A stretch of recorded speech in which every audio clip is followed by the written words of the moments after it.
সবে আলো নিভে চারিদিকে আঁধার নেমেছে ইতিমধ্যেই। আশেপাশের বাড়িগুলো থেকে ভেসে আসছে শঙ্খধ্বনি। বাতাসে ছড়িয়ে রয়েছে ধূপ ধুনোর সুবাস। শঙ্খটা সিংহাসনের এক পাশে রেখে ধূপ হাতে ঠাকুর ঘর থেকে বেরিয়ে এলেন সুহাসিনী দেবী। মধ্যবয়স্ক, পরনে লাল পাহাড় সুতির সাদা শাড়ি, মাথায় ঘুমটা নেওয়া। সারা বাড়ি জুড়ে ধূপ ধুনোর সুগন্ধ যেন ম ম করছে। দোতলার বারান্দায় আসতেই সুহাসিনী দেবী দেখলেন অদূরের মণ্ডপ থেকে ঢাকের আওয়াজ ভেসে আসছে। ধূপকাঠি হাতে ধরে রেখেই দুহাত জড়ো করে তা কপালে ঠেকালেন। আজ নবমী, আগামীকাল হলো বিজয়া দশমী। মা দুর্গার যে এবার শ্বশুর বাড়ি ফিরে যাবার সময় হয়ে এলো। আবিষ্ট হয়ে মণ্ডপের আলোর দিকেই চেয়েছিলেন তিনি। হঠাৎই অদ্ভুত একটা শব্দে ঘোর কাটল ওনার। চমকে পিছনে ফিরতেই হ্যারিকেনের কম্পমান আলোয় একটা কালো ছায়াকে দোতলার বৈঠকখানা দিয়ে ছাদের সিঁড়ির দিকে উঠে যেতে দেখলেন সুহাসিনী দেবী। দ্রুত সেদিকে ছুটে গেলেন তিনি। কে কে ওখানে? সামান্য গলা তুলে জিজ্ঞেস করলেন, কিন্তু কোথায়? কোনো সাড়া নেই। হঠাৎই লক্ষ্য করলেন ঢাকের আওয়াজ থেমে গেছে। মুহূর্তের মধ্যেই যেন পরিবেশটা অদ্ভুত রকমের থমথমে হয়ে এলো। একটু আগেই ভোগের আয়োজন শেষ হলো। প্রতিবারের মতো এবারও এই বাড়ি থেকে অষ্টমী আর নবমীর ভোগের আয়োজন করা হয়। সত্যি বলতে পাড়ার মণ্ডপে পুজো হলেও পুজোর বেশিরভাগ আয়োজনটাই এই বাড়ির সদস্যরাই করে থাকে। শুধু তাই নয়, মহালয়া থেকে একদম দশমী পর্যন্ত পুজোর সমস্ত কাজে সমান অংশীদারিত্ব থাকে বাড়ির পুরুষদের। আপন মনেই কথাগুলো ভাবছিলেন, এমন সময় ঘুঙুরের শব্দ কানে এলো ভদ্রমহিলার। শুধু তাই নয়, মনে হলো ঘুঙুর পায়ে কেউ যেন ছাদের এ প্রান্ত থেকে ও প্রান্তে ছোটাছুটি শুরু করেছে। কিন্তু এই ভোর সন্ধ্যায় ঘুঙুর পায়ে ওনাদের বাড়ির সিঁড়ি ভেঙে ছাদে গেলটা কি?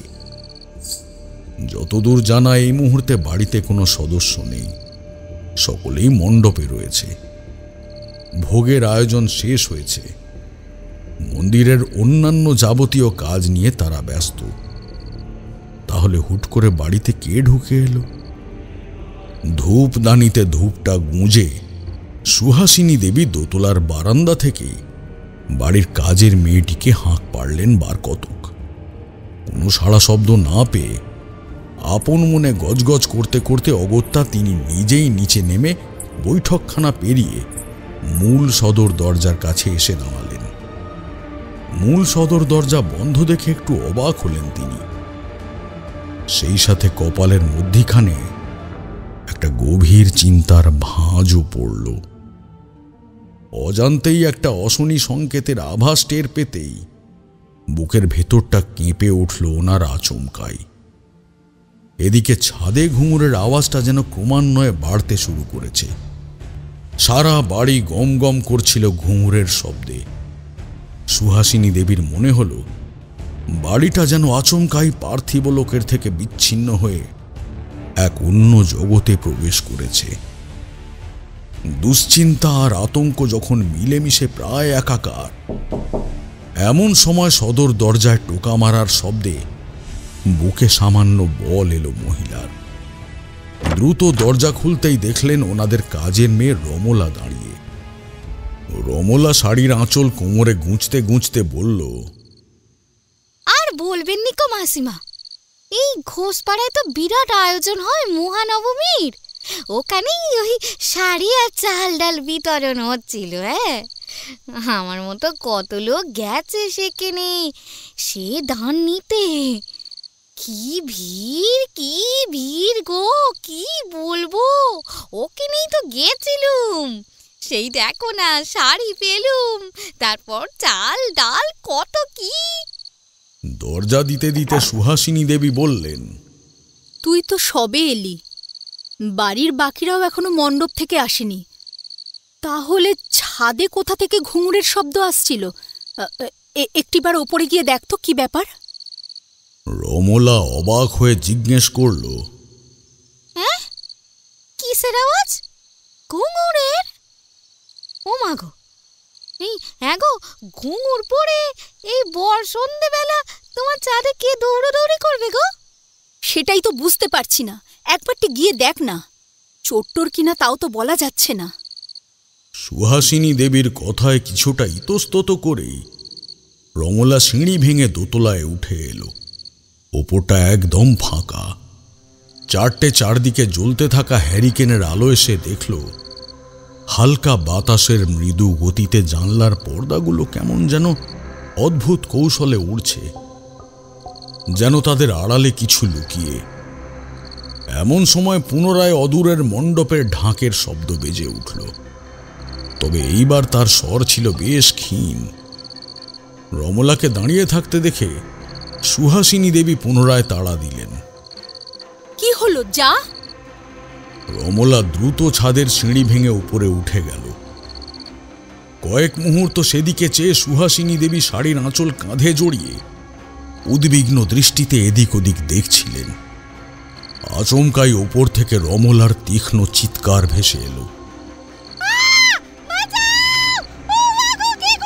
সেই চিৎকার কানে আসতেই কেঁপে উঠলেন তিনি। দ্রুত ছুটে যান ওপরে। ছাদের দরজা পেরিয়ে মেয়েটার কাছে এসে চিন্তিত স্বরে জিজ্ঞেস করলেন, কি রে, এভাবে চিৎকার করলি কেন? কি হয়েছে? যদিও রমলার থেকে কোনো সাড়া পেলেন না সুহাসিনী দেবী, কেবল দেখলেন কাঁপা কাঁপা দৃষ্টিতে মেয়েটি একভাবে সামনে কিছু একটা দেখছে। বিন্দুমাত্র সময় নষ্ট না করে তিনিও রমলার দৃষ্টি অনুসরণ করে সামনে তাকাতেই রক্ত জল হয়ে গেল ওনার। সামনে তখন চলছে এক অদ্ভুত ভয়ানক দৃশ্য। বিস্ফারিত দৃষ্টিতে সেই দৃশ্য দেখছিলেন সুহাসিনী দেবী এবং তার পাশে স্থির দণ্ডায়মান রমলা। সেই মুহূর্তে ওদের ঠিক সামনে উবু হয়ে বসেছিল বছর 25-26-এর একটি ছেলে। পরনে গরদের লাল পাড় সাদা শাড়ি, কপালে বিরাট গোলাকার লাল রঙা টিপ, কপালে কাজল লেপটে, আর পায়ে বাঁধা সেই এক জোড়া ঘুঙুর, যার শব্দ একটু আগেও গোটা বাড়ি জুড়ে প্রতিধ্বনিত হচ্ছিল। কাঁপা দৃষ্টি নিয়ে রমলা এবং সুহাসিনী দেবী দেখছিলেন ছেলেটির ঠিক সামনে পড়েছিল কালো রঙের একটা স্থূলকায় পাঁঠার মুন্ডহীন দেহ। ক্ষণিকের জন্য যেন তীর তীর করে কেঁপে উঠল সেটা। আর অন্যদিকে ছেলেটির এক হাতে ধরা ছিল সেই কালো পাঁঠার ছিন্ন ভিন্ন রক্তাক্ত মাথাটা, অপর হাতে এক দলা মাংসপিণ্ড। রক্ত গড়িয়ে পড়ছে ছেলেটির হাত এবং কনুই বেয়ে। ঠোঁটের চারিদিকেও লেগে চাপ চাপ তাজা রক্ত। সুহাসিনী দেবী আর রমলাকে দেখে এক মুহূর্তের জন্য স্থির হয়ে গেল ছেলেটি। তারপর সাদা চোখের মণিযুগল ওনাদের দুজনের দিকে স্থির রেখে কেমন যেন অদ্ভুত বিকৃত এক হাসি ছুঁড়ে দিয়ে নিজের দাঁতগুলো দিয়ে কামড় বসালো সেই ছাগলের কাটা মুন্ডটায়। দাঁতে টেনে ছিঁড়ে আনলো এক দলা মাংসখণ্ড। তৎক্ষণাৎ ছিটকে পড়ল কয়েক ফোঁটা রক্ত সামনের মাটিতে। ছেলেটি পাগলের মতো সেই পাঁঠার মাথাটা চিবিয়ে খেতে লাগলো। দাঁতে ভাঙার চেষ্টা করছিল তার হাড়গোড়। মটমট, কটাং কটাং, এমন সব ভয়ানক শব্দ। হাড় হিম করা পরিবেশের সৃষ্টি হলো। কেবল পরিবেশই নয়, ছেলেটির সামনে দণ্ডায়মান দুই নারীর অবস্থাও ছিল আতঙ্কে কাহিল। দুজনের কেউই বুঝে উঠতে পারছিলেন না যে সেই মুহূর্তে তারা ঠিক কি করবে। পাথরের ন্যায় দাঁড়িয়ে কেবল অপেক্ষা করে চলেছিল পরবর্তী প্রহরের। তাদের উন্মাদ প্রায় অবস্থা দেখে ছেলেটি তার ভয়ানক দৃষ্টি নিয়ে সামনে তাকালো। দাঁতে লেগে তাজা রক্তের দাগ, ঠোঁটের কষ বেয়েও গড়িয়ে পড়ছে সেই তাজা লাল রক্ত। হাতে রক্ত মাখামাখি। একটা ভয়ানক দৃষ্টি সামনে স্থির রেখেই পাগলের মতো চিৎকার করে হেসে উঠল ছেলেটা। সে এক বিকট মারণ পৈশাচিক অট্টহাসি, যার উচ্চস্বর বাতাসে মিশে ধীরে ধীরে ছড়িয়ে পড়েছিল প্রকৃতির আনাচে কানাচে।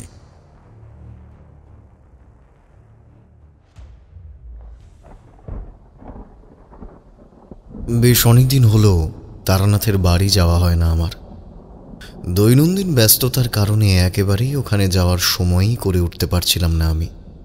অথচ জীবনের একঘেয়ে আমেজটা কাটিয়ে উঠতে একবারটি যে ওখানে যাওয়া আবশ্যক ছিল, এটাই বা ভুলি কিভাবে। এদিকে কিশোরী মহারাজেরও বেশ অনেক দিন দেখা নেই। তবে আজ তো আসার কথা ছিল তার। যদি না আসতো তাহলে নিশ্চয়ই খবর পাঠাতো। খবর যখন পাঠায়নি তার মানে আসবে। কিন্তু এখনও এলো না কেন? স্টাডি টেবিলে বসে অফিসের জরুরি কিছু কাজ সারতে সারতে সামনের জানালার বাইরে তাকাতেই দেখি ঝিরঝিরে বৃষ্টি নেমেছে। ব্যাস, মনে মনে ভাবলাম আজ বোধহয় আর তারানাথ ঠাকুরমশাইয়ের বাড়ি যাওয়া হবে না। এই বৃষ্টিতে কিশোরী বেরোতে পারবে বলেও মনে হচ্ছে না। এদিকে গিন্নিও বাড়ি নেই। বিশেষ কোনো এক প্রয়োজনে বাপের বাড়ি গেছে। অতঃপর বাড়িতে আমি আজ একা। ধীরে ধীরে ঝিরঝিরে বৃষ্টিটা মুষল আকার ধারণ করল। নিশ্চিত হয়ে গেলাম যে আজ আর হয়তো কিশোরীর আসা সম্ভব হবে না। এমন সময় আমার ধারণাকে একেবারে ভুল প্রমাণিত করে কিশোরী এসে দরজায় কড়া নাড়ল। প্রথমে একটু অবাক হয়েছিলাম যে এই ভর সন্ধ্যায় বৃষ্টির মধ্যে কে এলো। পরে দরজার ওপার থেকে কিশোরীর কণ্ঠস্বর শুনে আমি দরজাটা খুলে দেখি সত্যিই ছাতা মাথায় কিশোরী দাঁড়িয়ে। আমি দরজা থেকে সরে গিয়ে তাকে ভেতরে আসার রাস্তা করে দিলে সে এক গাল হেসে ঘরের ভেতরে প্রবেশ করল। আমি দ্রুত একটা গামছা কিশোরীর হাতে তুলে দিয়ে বললাম, এত দেরি করলে যে বড়, নাও গা মাথাটা আলগা করে মুছে নাও। আমি তো ভাবলাম এই মুষলধার বৃষ্টির মাঝে তোমার আর দেখাই পাবো না। তাছাড়া আজ আবার তারানাথের বাড়ি যাওয়ারও তো কথা ছিল। যদি সময় মতো পৌঁছতে না পারি তাহলে হয়তো তার কাছ থেকে সেই সব রোমহর্ষক অভিজ্ঞতা ভরা ঘটনাগুলো শোনার সুযোগটাও হারিয়ে ফেলবো। আলগা জলটা মুছতে মুছতে কিশোরী সাথে সাথেই উত্তর দিল, সত্যি সেই ঘটনাগুলো বাস্তব কিনা জানা নেই, তবে কাহিনী হিসেবে দারুণ মজা। আমি হেসে ফেললাম। কিশোরী হে, আমার সামনে কাহিনী শব্দটা উচ্চারণ করছো ঠিক আছে, তবে ঠাকুরমশাইয়ের সামনে সেটি করো না। গতবার কেমন খেপে গেছিলেন মনে আছে? বলেছিলেন না তারানাথ সেই সব অভিজ্ঞতার কথাই তোমাদের শোনান যা বাস্তবিক ওনার সাথে ঘটেছিল। কে যদিও গল্পের ছলে বলে, তাই আকর্ষণ আরো বেশি বাড়ে আমাদের, তাই না? মাথা নেড়ে গামছাটা আমার হাতে দিল কিশোরী, বলল, এ নাও। আরে সত্যি বলতে আমি নিজেও তো ঠাকুরমশাইয়ের কাহিনীর অনেক বড় ভক্ত। ওনার কাহিনী শোনবার আশাই তো আমি আজীবন ব্যস্ততা অনুভব করে এসেছি। আর এখন যখন তুমিও তার ভক্ত হয়ে উঠেছ, তখন তোমাকে ফেলে আমি একা কিভাবে যাই বলো তো? আসবার পথে দেখলাম এত বৃষ্টিতেও তেলে ভাজার দোকানটা বসেছে। যাওয়ার পথে কিন্তু নিতে হবে, বুঝলে? আর আমি পাশিংশ এমনিতেই কিনে এনেছি, তাই কোনো চিন্তা নেই। যাতে বৃষ্টিতে না ভিজে যায় সেই রকম ব্যবস্থা করেই নিয়ে এসেছি। যতই হোক, এই তেলে ভাজা আর পাশিংশ না পেলে তারানাথ তো মুখ খুলবেন না। তার কারণ এই দুটোই তো তারানাথের খুব প্রিয়। কাজেই এইগুলো ব্যতি রেখে তার বাড়ি কি করে যাই বলো তো? কিশোরীর কথায় আমি মৃদু হেসে বিগলিত কণ্ঠে বললাম, তো হবে আর কি, বৃষ্টিটা থামার অপেক্ষা মাত্র। সামান্য থামলেই আমরা বেরিয়ে পড়ব মটলেনের উদ্দেশ্যে। কিশোরী একটু অবাক হয়ে ঘরের ভিতরটা দেখে জিজ্ঞাসা করল, বৌঠান নেই? না, বাপের বাড়ি গেছে একটু দরকারে, চলে আসবে কাল পরশু। আমি উত্তর দিলাম। টুকটাক অফিসের কিছু আলোচনায় বেশ অনেকটা সময়ই অতিবাহিত হলো আমাদের। তারই মাঝে জানালার বাইরে চেয়ে দেখি বৃষ্টির গতি মৃদু হয়েছে। দ্রুত কিশোরীর উদ্দেশ্যে বললাম, চলো এবার তাহলে বেরিয়ে পড়া যাক, নাহলে পৌঁছতে যে দেরি হয়ে যাবে। ও, যাওয়ার সময় তেলে ভাজাটা কিন্তু অবশ্যই নিয়ে নিতে হবে।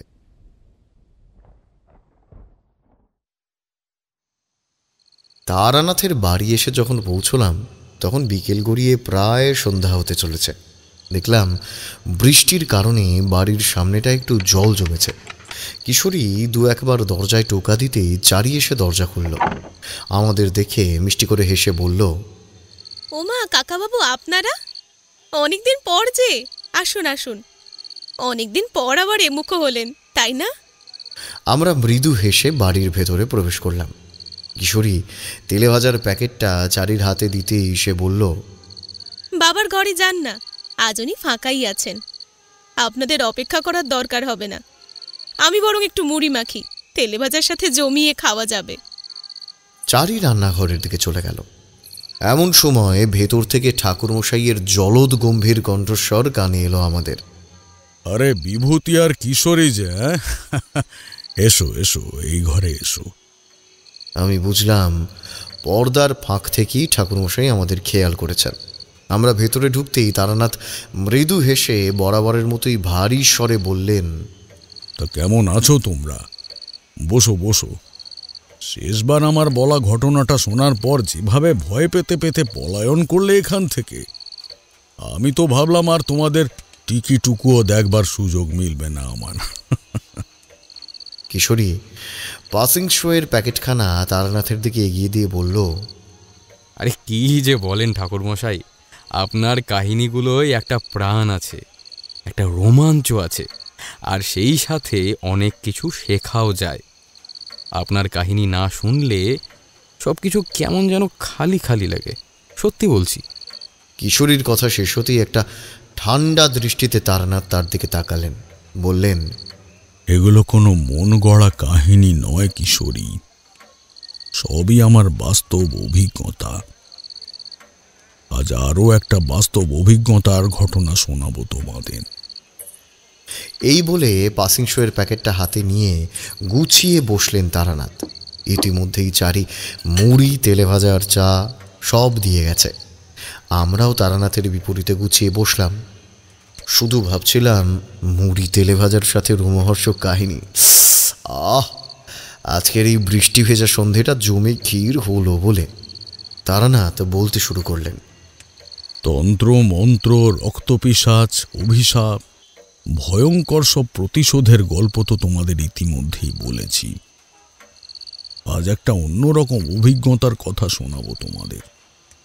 আশ্চর্য কণ্ঠে জিজ্ঞাসা করল কিশোরী, অন্যরকম অভিজ্ঞতা মানে? কিশোরীর পাসিং শোয়ের থেকে সিগারেট বের করে তাতে অগ্নিসংযোগ করলেন তারানাথ। তারপর একটা লম্বা ধোঁয়া ছেড়ে বললেন, মানুষের অতি প্রাকৃতিক ঘটনা নিয়ে বিশ্বাস এবং কৌতূহলের অভাব নেই। আর এতকাল যাবৎ বহু ভৌতিক অতি প্রাকৃতিক অলৌকিক অনুভূতির প্রমাণ আমি পেয়েছি। সেই সব অতি প্রাকৃতিক এবং অশুভ প্রভাব থেকে মুক্তি পেতে বহু মানুষ আমার কাছে ছুটে এসেছে। আমি সাহায্য করার যথাসাধ্য চেষ্টাও করেছি তাদের। আর এরই মাঝে একটা বিষয় আমি জেনেছি, ভালোবাসা হচ্ছে সব থেকে বড় পবিত্র শক্তি, শুভ শক্তি। তার উপরে কোনো শক্তি নিজের কার্যসিদ্ধি বেশি দিন চালিয়ে যেতে পারে না। চায়ে চুমুক দিয়ে সন্দিহান কণ্ঠে বললাম, আপনার কথাগুলো আজ কেমন যেন অদ্ভুত ঠেকছে, মানে একটু অন্যরকম, আবেগপ্রবণও বটে, আবার একটা আতঙ্কের শিহরণও লেগে আছে তাতে। আমি নিশ্চিত আজকের ঘটনাগুলো বাকিগুলোর থেকে হয়তো একটু বেশি রোমহর্ষক। যাই হোক, তবে আর দেরি কিসের? সেই হাড় হিম করা ভয়ঙ্কর অভিজ্ঞতার কথা আমাদেরও বলুন ঠাকুরমশাই, আমরাও শুনতে চাই। আমার কথা শেষ হলে তারানাথ পুনরায় শুরু করলেন, তন্ত্র সাধনার দ্বারা আমি যে বহু মানুষের প্রাণ বাঁচিয়েছি সে কথা তোমরা আগেই জানো। বহু অলৌকিক অতি প্রাকৃতিক ভয়ঙ্কর সব ঘটনার যেমন সম্মুখীন হয়েছি, তেমনি সেই সব ঘটনায় আঘাতপ্রাপ্ত হয়ে মৃত্যুর দোরগোড়া থেকেও ফিরে আসতেও সক্ষম হয়েছি। তবে এটা এক অত্যন্ত জটিল আর বিভ্রান্তমূলক ঘটনা ছিল আমার কাছে। আমার সমাধান করা সমস্ত ঘটনার থেকে একেবারে ভিন্ন। রীতিমতো একটা প্রতিদ্বন্দ্বিতার মুখে পড়ে গেছিলাম আমি। আর প্রথমবার কোনো ঘটনার সমাধান করতে গিয়ে আমার মনে হয়েছিল আদৌ কি আমি এই জটিল ঘটনার কোনো সমাধান করতে পারবো?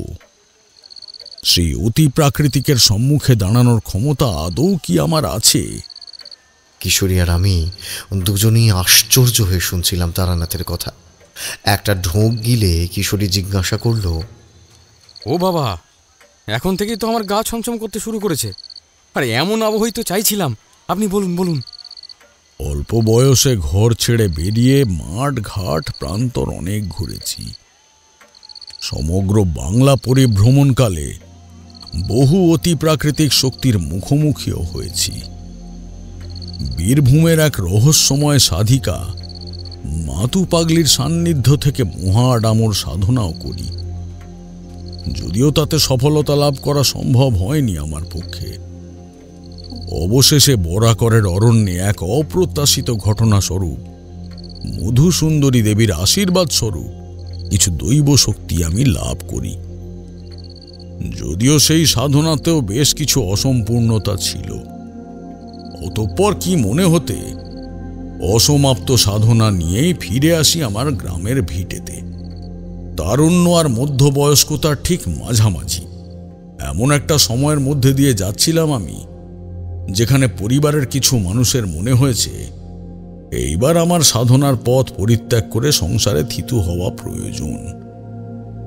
এত বছর ধরে বহু অঘরিয়ার সাধু সংঘদের সাথে সময় কাটানোর পর সাধনার পথ ছেড়ে সংসারে থিতু হওয়া, বিয়ে করা একটু কঠিন ছিল বই কি আমার পক্ষে। তাই কিছুটা সময় চেয়ে নিলাম পরিবারের থেকে ওই বিষয়টা নিয়ে ভাবার জন্য। যাই হোক, তান্ত্রিকের খোলস ঢাকলে আপামর আমি একজন জ্যোতিষী। মানুষের হাত দেখা আর কুষ্ঠি বিচার করাই আমার কাজ। কাজেই পৈতৃক ভিটেতে ফেরার পরের দিনগুলো আমার মানুষের হাত দেখে আর কুষ্ঠি বিচার করেই কাটছিল। সময়টা ছিল দুর্গাপুজোর, মানে বিজয়া দশমী পার হয়েছে সবে 2 দিন হবে হয়তো। এমনই আশ্বিনের এক দুপুরে এক মক্কেলের হাত দেখছি হঠাৎই সদর দরজায় টোকা পড়ল। ও তারানাথ, বাড়ি আছো নাকি হে? একটু অবাক হলাম আমি। গম্ভীর অথচ ধীর কণ্ঠেই জবাব দিলাম, আছি। পুরোহিত মশাই মনে হচ্ছে? হ্যাঁ। পুরোহিত নিতেন গোস্বামী জবাব দিলে আমি একইভাবে গম্ভীর স্বরে বললাম, দরজা ভেজানো, শুধু বন্ধ নেই, আসুন। নিতেন গোস্বামী আলতো করে ঠেলতেই খুলে গেল দরজাটা। দ্বিধান্বিত পায়ে ভেতরে প্রবেশ করলেন তিনি। ও, তুমি মক্কেল দেখছো? আমি দ্রুত জবাব দিলাম, না না, চিন্তার কিছু নেই, ওনার হয়ে গেছে, আপনি বসুন না। কিছুক্ষণের মধ্যেই লোকটি বিদায় নিলে আমি অবাক হয়ে জিজ্ঞেস করলাম, কি ব্যাপার পুরোহিত মশাই, আপনাকে দেখে এত চিন্তিত দেখাচ্ছে কেন? কিছু হয়েছে? কয়েক মুহূর্ত ইতস্তত করে বৃদ্ধ বললেন, কোথা থেকে যে শুরু করি, তবে শুরু তো করতেই হবে। দেখো, ঘটনাটা হলো আমার মেয়ের শ্বশুরবাড়ির ওখানকার। গ্রামের নাম ফরিদপুর। দুর্গাপুজোর আগে দিয়েই আমার মেয়ে আমার কাছে আসে, এমনি ওই জামা কাপড় দিতে, শুভেচ্ছা জানাতে। তখন ও আমার কাছে একটা অনুরোধ করে বলে, বাবা, তুমি তো এত বছরের অভিজ্ঞ পুরোহিত মানুষ, বহু বছরের বিধি নিয়ম তোমার জানা, তুমি তো অনেক আকস্মিক দৈব শক্তির মুখোমুখিও হয়েছ।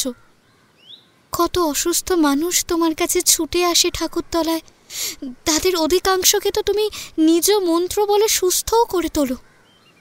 তাই আমার মনে হয় আমি যে অনুরোধটা তোমার কাছে এই মুহূর্তে করব, তুমি চাইলে তা হয়তো রাখতেই পারবে।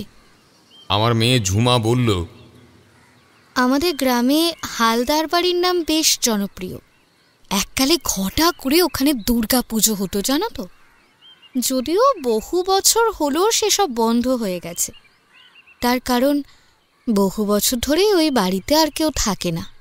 হ্যাঁ, একজন পরিচারক আছে বটে বাড়িটা রক্ষণাবেক্ষণ করার জন্য। বাড়ির বড় ছেলে রণজয় হালদার আর ওনার স্ত্রী, ওরা তো চাকরি সূত্রে বিলেতে চলে গেছে। আর সেই চলে যাওয়ার কিছু বছর পর ওর ভাই সুজয় হালদার এবং তার স্ত্রী তারাও তাদের একমাত্র ছেলেকে নিয়ে শহরে চলে আসে। এক বন্ধুর সঙ্গে ওখানেই ব্যবসাও শুরু করেন। এমনকি নিজের জমা পুঁজি দিয়ে শহর থেকে একটু বাইরে দিকে একটা একতলা বাড়িও কেনে। ব্যাস, শহরের বুকেই শুরু হয়ে যায় ওনাদের সংসার জীবন। ব্যস্ততার মাঝে ধীরে ধীরে ফরিদপুরে আসাটাও তাদের কমতে থাকে। একটা সময় পর তা প্রায় শূন্যেই পরিণত হয়। এরপর থেকেই ওদের সবার জীবনে ঘটতে থাকে একটার পর একটা দুর্ঘটনা। আচমকাই ওই রণজয় হালদারের মেয়ের বিয়ে ভেঙে যায়। অনেক দিনের সম্পর্ক ছিল জানো তো মেয়েটার, ওই যার সাথে বিয়ের কথা হয়েছিল ওই ছেলেটার সাথে। সেই মানসিক চাপ সহ্য করতে না পেরে মেয়েটা তো আত্মহত্যা করতে যায় গো। এরপর ডাক্তারের পরামর্শে রণজয়বাবু ওনার মেয়ে এবং স্ত্রীকে নিয়ে ছুটি কাটাতে এবারের পুজোয় দেশে ভাইয়ের কাছে ফিরে আসেন। তবে এখানে এসে জানা যায় সুজয়বাবুও দীর্ঘদিন ধরে অসুস্থ, কাজকর্ম করতে পারেন না। ওনার স্ত্রী কোনো রকমের সংসারটা টানছে, আর ওদের একমাত্র ছেলে পলাশ, ও তো লেখাপড়ায় ভালো হওয়া সত্ত্বেও ভালো কোনো চাকরি পাচ্ছিল না, বা পেলেও সেই চাকরিটা স্থায়ী হয় না, টেকে না বলতে পারো। আপাতত তাই একটা জায়গায় কাজ করছে, তবে যে কোনো সময় তা ছেড়ে যাওয়ার আশঙ্কাও আছে। এমন অবস্থায় ওরা তাই ওই হালদার বাড়িটা বিক্রি করার জন্য মনস্থির করে। আয়তাকার বড় ছিমছাম সুন্দর একটা দোতলা বাড়ি, বুঝলে, কেউ থাকতো না বলে তেমন জিনিসপত্রও আর অবশিষ্ট নেই, প্রায় ফাঁকাই বলা যায় বাড়িটা। এই অবস্থায় বাড়ির রক্ষণাবেক্ষণ করা ওদের পক্ষে একটু অসুবিধা হয়ে পড়েছিল না, তাই ওরা ওই বাড়িটা বিক্রি করার কথা ভাবলো। শহর থেকে এত দূরে এসে ওদের পক্ষে তো দেখভাল করা বড্ড মুশকিল না, তার চেয়ে বিক্রি করলে সবারই লাভ। আর সত্যি বলতে ওই মুহূর্তে ওদের টাকার প্রয়োজনও ছিল। সুজয়বাবুদের বেশ কিছু ধার বাকি রয়েছে বাজারে, সেসব দিনাও তো মেটাতে হবে। রণজয়বাবুও মেয়ের সাথে ঘটনাটার পর মেয়ে বউকে নিয়ে দেশেই স্থিত হতে চাইছিলেন। তাছাড়া ওনার চাকরির জায়গাতেও সমস্যা হচ্ছিল কিছু। দেশে ফিরে নতুনভাবে সবকিছু শুরু করতে গেলে টাকার তো প্রয়োজন আছেই, বলো না। বাড়ি বিক্রির টাকাটা পেলে ওনারও একটু ভালো হয়। মোট কথা সবার প্রয়োজনে হালদার বাড়িটা বিক্রি হওয়া বড্ড দরকার গো। কিন্তু এত লোক এসে বাড়িটা দেখে যাচ্ছে, এত সুন্দর একটা বাড়ি, তা সত্ত্বেও বাড়িটা বিক্রি হচ্ছে না। এরপর এক সোনা ব্যবসায়ী রাজি হয় বাড়িটা নিতে। সদরে তাদের সোনার বিরাট কারবার, শুধু বাংলা নয় গো, অন্যত্রও তার ব্যবসা ছড়িয়ে আছে। প্রচুর টাকার মালিক বলতে পারো। ভদ্রলোকের তো সামনেই ছেলের বিয়ে ছিল, ভেবেছিলেন বাড়িটা ছেলে আর নতুন বৌমার নামেই কিনবেন, অথচ তার আগেই। জানো তারানাথ, ঘটনাটা শুনে আমি রীতিমতো হতচকিত হয়ে যায়। আমার মেয়েকে জিজ্ঞেস করি তার আগেই কি হয়েছিল। আমার মেয়ে ঝুমা জানায়, অদ্ভুতভাবে জানো তো, তার আগেই সেই ব্যবসায়ীর ছেলে হৃদরোগে মারা যায়। 30 বছরের তাকড়া একটা যুবক। ভাবো, কি জানি বাবা, ভাগ্যচক্রের কোন ফেরে তার প্রাণটা গেল বলতো। এমনকি সেই স্বর্ণ ব্যবসায়ী এবং ওনার স্ত্রী বাড়িটা দেখে তো পছন্দ করে কিছু টাকা রণজয় হালদারের হাতে গুঁজেও দিয়ে গিয়েছিলেন, এটা নিশ্চিত করতে যে খুব তাড়াতাড়ি ওনারা বাড়িটা কেনার ব্যবস্থা শুরু করে দেবেন। অথচ আমি অবাক হয়ে কিছুক্ষণ পুরো ঘটনাটা প্রথম থেকে একবার ভাবি। তারপর আমার মেয়েকে বলি, তাহলে ওই বাড়িটায় কি কোনো সমস্যা আছে? হতে পারে বাস্তু দোষের কারণেই ওদের জীবনে এমন সমস্যা শুরু হয়েছে। শুধু তাই নয়, বাড়িটাও হয়তো সে কারণেই বিক্রি হচ্ছে না। ঝুমা অস্থির হয়ে জানালো, এসব আমি কিছু জানি না বাবা। ও বাবা, তুমি একবারটি চলো না গো, বাড়িটা একবার তুমি দর্শন করে আসবে। এত দূর বলে নিতেন গোস্বামী থামলেন। আমি স্থির বসে পুরুত মশাইকে দেখছিলাম। বৃদ্ধ অনেক পুরনো, অনেক বছরের অভিজ্ঞ পুরোহিত, মা মহামায়ার একনিষ্ঠ ভক্ত, এবং মানুষটার মধ্যে যে আলাদা একটা ক্ষমতা রয়েছে তা ছোট থেকেই আমার জানা। বাল্যকাল থেকেই পুরোহিত মশাইয়ের করা অনেক চমৎকারই আমি দেখে এসেছি। ওনার থেকে বহু অনুপ্রেরণাও নিয়েছি। আজ বৃদ্ধকে চিন্তিত দেখে সত্যি আমি একটু অবাক হলাম। নিঃসন্দেহে নিতেন গোস্বামী তো ভয় পাওয়ার বা ভেঙে পড়ার মানুষ নন। তাহলে আমি সন্দিহান স্বরে জিজ্ঞেস করলাম, তারপর গেছিলেন বাড়ি দর্শন করতে? বৃদ্ধ মাথা নেড়ে জানালেন, হ্যাঁ গেছিলাম। তারা না, তুমি বিশ্বাস করতে পারবে না, বাড়ির সদর দরজা পেরিয়ে ভেতরে পা রাখতেই একটা অদ্ভুত সুন্দর গন্ধে মোহিত হয়ে গেলাম আমি। সে যেন এক ভুবন ভোলানো গন্ধ। তার তীব্র সুবাস এতটাই মানুষকে মোহাচ্ছন্ন করে রেখেছে যে মনে হবে ওখানেই ধ্যানে বসা যাক বা পুজো শুরু করে দিই। আমারও ঠিক তাই মনে হচ্ছিল। সে সুবাস গ্রহণ করার পর আমি বাড়ির সদস্যদের বলতে বাধ্য হলাম যে সেখানে কোনো রকম অশুভ সত্তার ইঙ্গিত আমি অন্তত পাচ্ছি না। হতে পারে সে ছল করেছিল আমার সাথে, বোঝা যাচ্ছিল না। তবে বাড়িটার যে বাস্তুতে বেশ কিছু অসঙ্গতিও ছিল। উত্তর পূর্ব কোণে ছিল শৌচালয় আর দক্ষিণ পশ্চিম কোণে রান্নাঘর। উত্তর পূর্ব হল দৈবস্থান আর দক্ষিণ পশ্চিমে রাহুর বাস। দুটো দিককে সঠিকভাবে ব্যবহার না করতে পারলে ঋণাত্মক শক্তির আগমন খুব সহজেই ঘটতে পারে। তাই আমি তাদের পরামর্শ দিলাম যে শৌচাগার আর রান্নাঘরের জায়গাটা পাল্টে ফেলতে বা ভেঙে দিতে। শুধু তাই নয়, একটা শান্তি সস্তায়নের পুজো বা নারায়ণ পুজো যজ্ঞ সহকারে করলে হয়তো ঘরের বাস্তু ঠিক হবে এবং যত বাধা বিঘ্ন আসবে সবটাই কেটে যাবে। এতে হালদার বাড়ির বড় গিন্নি জবাব দেন যে বহুদিন হলো তারা এখানে থাকে না, এ বাড়ি ব্যবহার করেন না। তাহলে বাস্তু সমস্যার কবলে কেন তারা পড়ছেন? মহিলার কথা শুনে আমি আর বিশেষ কোনো বর্ণনায় যাই না। কেবল বলি, বাস্তুদোষ একবার হলে তা সহজে নির্মূল হয় না। মানুষ তার থেকে প্রতিকারের দ্বারাই একমাত্র রেহাই পায়। পুরোহিত নিতেন গোস্বামী থামলে আমি জিজ্ঞেস করলাম, তারপর কিছু পাওয়া গেল না ওখানে?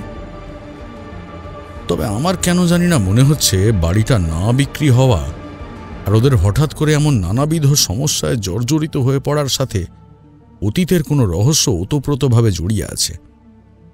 আমার কথা শুনে পুরোহিত মশাইয়ের মুখ বিষণ্ণতার মাঝেও উজ্জ্বল হয়ে উঠল। তিনি বললেন, ঠিক ধরেছ, এবার সে কথাতেই আসি। যাই হোক, আমি সমস্ত সলা পরামর্শ তাদের দিয়ে ফিরে এলাম নিজের গ্রামে। দুর্গাপুজোর এই 5টা দিন আমার তুমুল ব্যস্ততা থাকে। নিজের মন্দিরে পুজো হয়, গাঁয়ের পুজো করতেও যেতে হয়। তোমার তো সবটাই জানা, ছোট থেকেই তো দেখছো। কাজেই আমার পক্ষে ওখানে রাতে থাকাটা সম্ভব ছিল না। ওরা থাকছিল কারণ সপরিবারে বহুদিন পর ওরা এসেছিল হালদার বাড়িতে। তাই পুজোর কটা দিন থেকে যাওয়ার কথাই ওদের ছিল। তাছাড়া বাড়িতে পুজো না করলেও পাড়ার মণ্ডপের পুজোই তো বেশিরভাগ আয়োজনটা ওরা করেছিল। কাজেই সেখানেও একটা ব্যস্ততা ছিল। ঘটনাগুলো ঘটে তার মাঝখানেই। একটু অবাক হয়ে পুরোহিত মশাইকে জিজ্ঞেস করলাম, তার মাঝে মানে পুজোর কটা দিনের মাঝে? নিতেন গোস্বামী মাথা নেড়ে বললেন, আজ্ঞে, আমি তো গাঁয়ে ফিরে এসে পুজোর কাজে ব্যস্ত হয়ে পড়ি। আমার মেয়ে তার শ্বশুরবাড়ি আবার ফিরে যায়। কিন্তু নবমীর পরই, বা বলা ভালো নবমীর আগ থেকে, সুজয়বাবুর ছেলে পলাশের মধ্যে অদ্ভুত কিছু ক্রিয়াকলাপ লক্ষ্য করে বাড়ির বাকি সদস্যরা। পুরোহিত মশাই থামতেই আমি সকৌতূহলে জিজ্ঞেস করলাম, ক্রিয়াকলাপ? কেমন ক্রিয়াকলাপ? একটা দীর্ঘশ্বাস ফেলে পুরোহিত মশাই বললেন, সেটা পরে বলছি। তবে তার প্রভাব এতটাই ভয়ানক ও মারাত্মক ছিল যে সুজয়বাবুর দাদা রণজয়বাবু নিজে আমার গ্রামে এক প্রকার ছুটে আসেন। সেদিন দশমীর রাত ছিল। আমি চণ্ডীমণ্ডপে পুজো সারছিলাম। হঠাৎই মন্দিরের এক সেবক রণজয়বাবুকে আমার কাছে নিয়ে আসেন।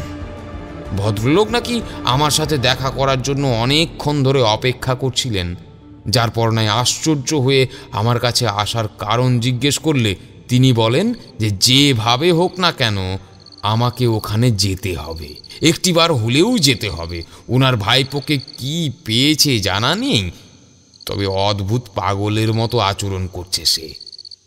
তাকে কোনোভাবেই ধরে রাখা যাচ্ছে না। আমি তো অবাক হয়ে যাই ভদ্রলোকের কথা শুনে।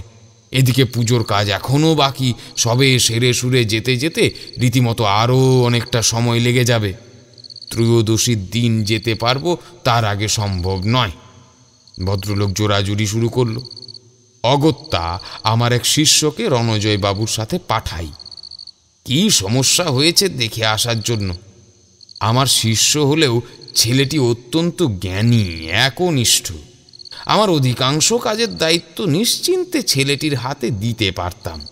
তাকে বলি তেমন ভয়ানক অশুভ কিছু থাকলে সাময়িক বন্ধন করে রাখার জন্য। ত্রয়োদশীর সকালেই আমি যাব। কিন্তু পরের দিনই ছেলেটি হন্তদন্ত হয়ে গাঁয়ে ফিরে এলো। শুধু তাই নয়, ও ফিরে এসে যা বলল তা শুনে আমিও রীতিমতো হতবাক হয়ে যাই। পুরোহিত মশাইয়ের কথায় আমি অবাক হয়ে জিজ্ঞেস করলাম, কি বলেছিল? নিতেন গোস্বামীর মুখে নেমে এলো এক অবর্ণনীয় আতঙ্কের ছাপ। ধীর কণ্ঠে বললেন, আমার যে শিষ্য, সেও ওই বাড়িতে গিয়ে ওই একই রকম অসাধারণ সুঘ্রাণ পায়। এত সুন্দর গন্ধ যেন জপে বসে যায় এমন। কিন্তু পলাশের সংস্পর্শে আসতেই চমকে ওঠে সে। আমাকে ছেলেটি জানায় যে পুরোহিত মশাই, আমি অনেকভাবেই চেষ্টা করেছি যে ওর মধ্যে কি আছে তা জানার বা কি ব্যাপার বোঝার, কিন্তু পারিনি। গঙ্গা জল ছিটিয়েও লাভ হচ্ছে না। হনুমান চল্লিশা বা নরসিংহ স্তোত্রম পাঠ করেও ফল হয়নি। সর্বশেষ হাতিয়ার ছিল কাল পুরুষ শক্তি দর্পণ। তুমি তো জানোই কাল পুরুষ শক্তি দর্পণ কতটা মারাত্মক। ভূত, প্রেত, পিশাচ, অশুভ শক্তি বা আত্মা ইত্যাদি নিবারণের অসাধারণ মাধ্যম এটা। এক্ষেত্রে যার উপর ঋণাত্মক শক্তির প্রভাব পড়বে তাকে ধরে রাখাই সম্ভব নয়, অথচ তাতেও কিচ্ছু হচ্ছে না। এমতাবস্থায় আমার ওই শিষ্যের আর কিছুই করার ছিল না। বাধ্য হয়ে সে গাঁয়ে ফিরে আসে। এমনকি ওই বাড়িটা বন্ধন করাও সম্ভব হয় না তার পক্ষে। একটা দীর্ঘশ্বাস ফেলে পুরোহিত মশাই আমার দিকে আশাভরা দৃষ্টিতে চেয়ে বললেন, তারানাথ, আমি চাই তুমি একবার ওই বাড়িতে চলো, বাড়িটা একবার দেখে এসো। আমি তোমার মতামত জানতে সত্যি অত্যন্ত আগ্রহী। আমি কয়েক মুহূর্ত চুপ থেকে বলি, বেশ, একবার যদি ওই বাড়ির ধুলো পেতাম, মানে আগে পরীক্ষা করে তারপর বাড়িতে পা রাখলে ভালো, কারণ আমি তো জানি না ওখানে কি আছে। সঙ্গে সঙ্গে পুরোহিত মশাই একটা লাল রঙের পুঁটুলি বের করে আমার সামনেই তা খুলতে খুলতে বললেন, আমি জানতাম তুমি এমন কিছু একটাই বলবে, তাই আগের থেকেই জিনিসটা নিয়ে এসেছিলাম। এই যে। পুরোহিত মশাইয়ের হাতে থাকা সেই পুঁটুলির থেকে সামান্য ধুলো বের করে আমি নাকের কাছে আনতেই অত্যাশ্চর্যভাবে একটা অসম্ভব সুন্দর সুঘ্রাণ পেলাম। জুঁই আর চন্দনের মিশ্রণের ফলে সৃষ্ট এক কোনো ঘ্রাণ। তবে ঘ্রাণ পেয়ে সঠিক অনুধাবন করতে পারলাম না যে ওখানে ঠিক কি রয়েছে। বললাম, কিছু একটা তো বাড়িটায় আছে তা নিশ্চিত, তবে কি তা বোঝা যাচ্ছে না। সচরাচর অশুভ শক্তি যেমন ভূত, প্রেত, পিশাচিনী এরা যেখানে থাকে সেখানকার মাটিতে আষ্টে কিংবা পচা দুর্গন্ধ পাওয়া যায়, কিন্তু এখানে তো। কথাটা বলতে গিয়েও আমি থমকে গেলাম। ধুলোর ঘ্রাণ আরো বার কতক নাকে নিতেই মন যেন পরিতৃপ্তিতে ভরে গেল একেবারে। বললাম, না, একবার তাহলে বাড়িটা দর্শন করতে হচ্ছে। পুরোহিত নিতেন গোস্বামী বিনয়ী কণ্ঠে বললেন, অবশ্যই তারানাথ, তবে চলো, এর মধ্যেই চলো। আমি আমার শিষ্যকে দিয়ে আজই খবর পাঠাচ্ছি। অবশ্যই এখান থেকে খুব বেশি দূরে নয় গ্রামটা। দুদিন পর বাড়ির সবাইকে জানিয়ে অতঃপর পুরোহিত মশাইয়ের সাথে রওনা দিলাম ওনার মেয়ের শ্বশুর বাড়ি ফরিদপুর গ্রামের উদ্দেশ্যে। সবুজ প্রকৃতির অপরূপ সৌন্দর্যে ভরপুর ছিল গ্রামটা। সবকিছু ছবির মতো আঁকা হলেও হালদার বাড়িতে ঘরে প্রবেশ করতেই একটা অদ্ভুত অস্বাভাবিক আভা অনুভব করতে পারলাম আমি। এমনিতে পুরোহিত নিতেন গোস্বামীর মেয়ের বাড়িতেই উঠেছিলাম আমরা, তবে একটু বিশ্রাম নিয়ে বিকেলের দিকে পুরোহিত মশাইকে নিয়ে আমি রওনা দিলাম হালদার বাড়ির উদ্দেশ্যে। সত্যি বড় আয়তনের আকারের খানিকটা পুরনো জমিদার বাড়ির মতোই দেখতে ছিল বাড়িটা। মূল ফটক পেরিয়ে দুপা এগোতেই লাল পাড় সাদা শাড়ি পরিহিত দুজন মহিলাকে দেখতে পেলাম। তাদেরই একজন বিনম্র স্বরে বললেন, নমস্কার ঠাকুর মশাই, আসুন। আমি বাড়ির ছোট বউ সুহাসিনী, আর ইনি আমার যা পুরবী দেবী। আপনারা বাইরে কেন? আসুন না, ভেতরে আসুন। আমি ভেতরে প্রবেশ করতেই একটা অপূর্ব চমৎকার সুঘ্রাণ পেলাম। এই ঘ্রাণ এর আগেও পেয়েছি আমার বাড়ির উঠোনে বসে।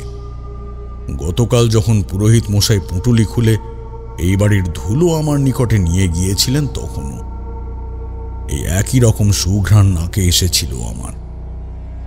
এতটাই বিমোহিত আর শান্ত অনুভূত হচ্ছিল যে মনে হলো এখানে বসেই জপ শুরু করে দিই। অন্দরমহলে প্রবেশ করে বৈঠকখানায় এসে উপস্থিত হলাম আমরা। দুজন মহিলাই আমাদের জন্য আসনের ব্যবস্থা করে বসার অনুরোধ জানালেন। পুরোহিত মশাই এবং আমি নির্দ্বিধায় আসনে বসতেই সাথে সাথে একটি অল্প বয়সী মেয়ে চা আর মিষ্টি নিয়ে হাজির হলো। মেয়েটি সম্ভবত বাড়ির পরিচারিকা হবে। নাম হচ্ছে রমলা। আমি কিছুটা দ্বিধান্বিত হয়ে বললাম, এসব আয়োজন তো না হলেও চলতো। আমার বিপরীত আসনে যে দুজন ভদ্রমহিলা বসেছিল তাদের একজন বললেন, না না ঠাকুর মশাই, আপনি এত দূর থেকে এসেছেন, আপনার জন্য এই আয়োজন তো যৎ সামান্য। রমলা, ঠাকুর মশাইয়ের জন্য একটু মধ্যাহ্নভোজের আয়োজন কর। আমি বাড়িটার দিকে চোখ বুলিয়ে জিজ্ঞেস করলাম, বেশ বড় আর সুন্দর আপনাদের বাড়িটা। আচ্ছা, কি ব্যাপার এইবার বলুন তো? এত উদ্বেগ নিয়ে পুরোহিত মশাইকে ডেকে পাঠিয়েছিলেন, আবার ওনার অনুরোধে আমাকে এত দূরে ছুটে আসতে হলো। নিঃসন্দেহে যা ঘটেছে বা ঘটছে তা মারাত্মক কিছুই বটে, তাই তো? পুরবী এবং সুহাসিনী দেবী একে অপরের দিকে চেয়ে আমার দিকে উদাসীন দৃষ্টিতে তাকালেন। আমি কিছুটা আন্দাজ করতে পারছিলাম ওনাদের মনের অবস্থা। এমন সময় সুহাসিনী দেবী বললেন, ঘটনাটা আমার একমাত্র ছেলে পলাশকে নিয়ে। মানে এ কদিন ধরে যা যা ঘটছে তা পলাশকে কেন্দ্র করেই ঘটছে। আমি প্রথম থেকেই শুরু করছি। বিগত কয়েক মাস ধরে আমাদের পরিবারে একের পর এক সমস্যার সূচনা ঘটে। সবার প্রথম আমার স্বামী অসুস্থ হয়ে পড়ে। বাধ্য হয়ে আমাকেই স্বামীর ব্যবসার হাল ধরতে হয় ঠিকই, তবে সেখানেও লোকসানের মুখে পড়ি। অনেক জায়গায় দেনা হয়। তারপর আমার যা আর ভাসুর বিলেত ছেড়ে এখানে চলে আসেন। পাকাপাকিভাবেই এখানে থাকার কথা ওনারা ভাবছিলেন। আসলে ওনারা একটু ওনাদের মেয়েকে নিয়ে চিন্তিত। সামনেই ওর বিয়ের আশীর্বাদ ঠিক হয়েছিল, কিন্তু হুট করে জানি না কেন বিয়েটা ভেঙে যায়। এত বছরের সম্পর্ক ছেলেটার সাথে, কাজেই হঠাৎ করে ছেলের বাড়ির তরফ থেকে বিয়েটা ভেঙে দিলে আমার ভাসুরের মেয়ে মানসিকভাবে বিপর্যস্ত হয়ে পড়ে। তারপর আমার ছেলে পলাশ এত ভালো ছাত্র হওয়া সত্ত্বেও চাকরি পাচ্ছিল না। অবশেষে অনেক চেষ্টা চরিত্রের পর এক জায়গায় কাজ পায় সে। মোটামুটি মাইনা। ব্যবসাটা আর চলছিল না, কাজেই ছেলের মাইনের টাকায় কোনো রকম সংসার চলছিল, ওই আর কি। এমন অবস্থা দেখে আমার ভাসুর এই বাড়িটা বিক্রির প্রস্তাব রাখে। নিঃসন্দেহে আমাদের কোনো আপত্তি ছিল না তাতে। বাড়ি বিক্রির টাকাটা পেলে দেনাগুলো শোধ করা সম্ভব হতো, ভাসুরও এখানে ব্যবসা খুলতে পারত। কিন্তু অদ্ভুত ব্যাপার হলো, কোনোভাবেই এই বাড়িটা বিক্রি করা সম্ভব হচ্ছিল না আমাদের পক্ষে। সবাই দেখে শুনে কেনার জন্য রাজি হয়ে এখান থেকে যেত, অথচ পরে জানাতো বাড়িটা কিনবে না। আমি কোনো রকম ভনিতা না করেই বললাম, এই ব্যাপারটা আমার জানা, পুরোহিত মশাই সব কথাই বলেছেন। এরপর ঠিক হলো দুর্গাপুজোটা এ বাড়িতেই কাটাবো আমরা। আগে ধুমধাম করে পুজো হতো এ বাড়িতে, তবে দীর্ঘদিন হলো আর হয় না। তাই বাড়ির সামনের পুজোর বেশিরভাগ আয়োজন আমাদের বাড়ি থেকেই করার উদ্যোগ নেওয়া হয়।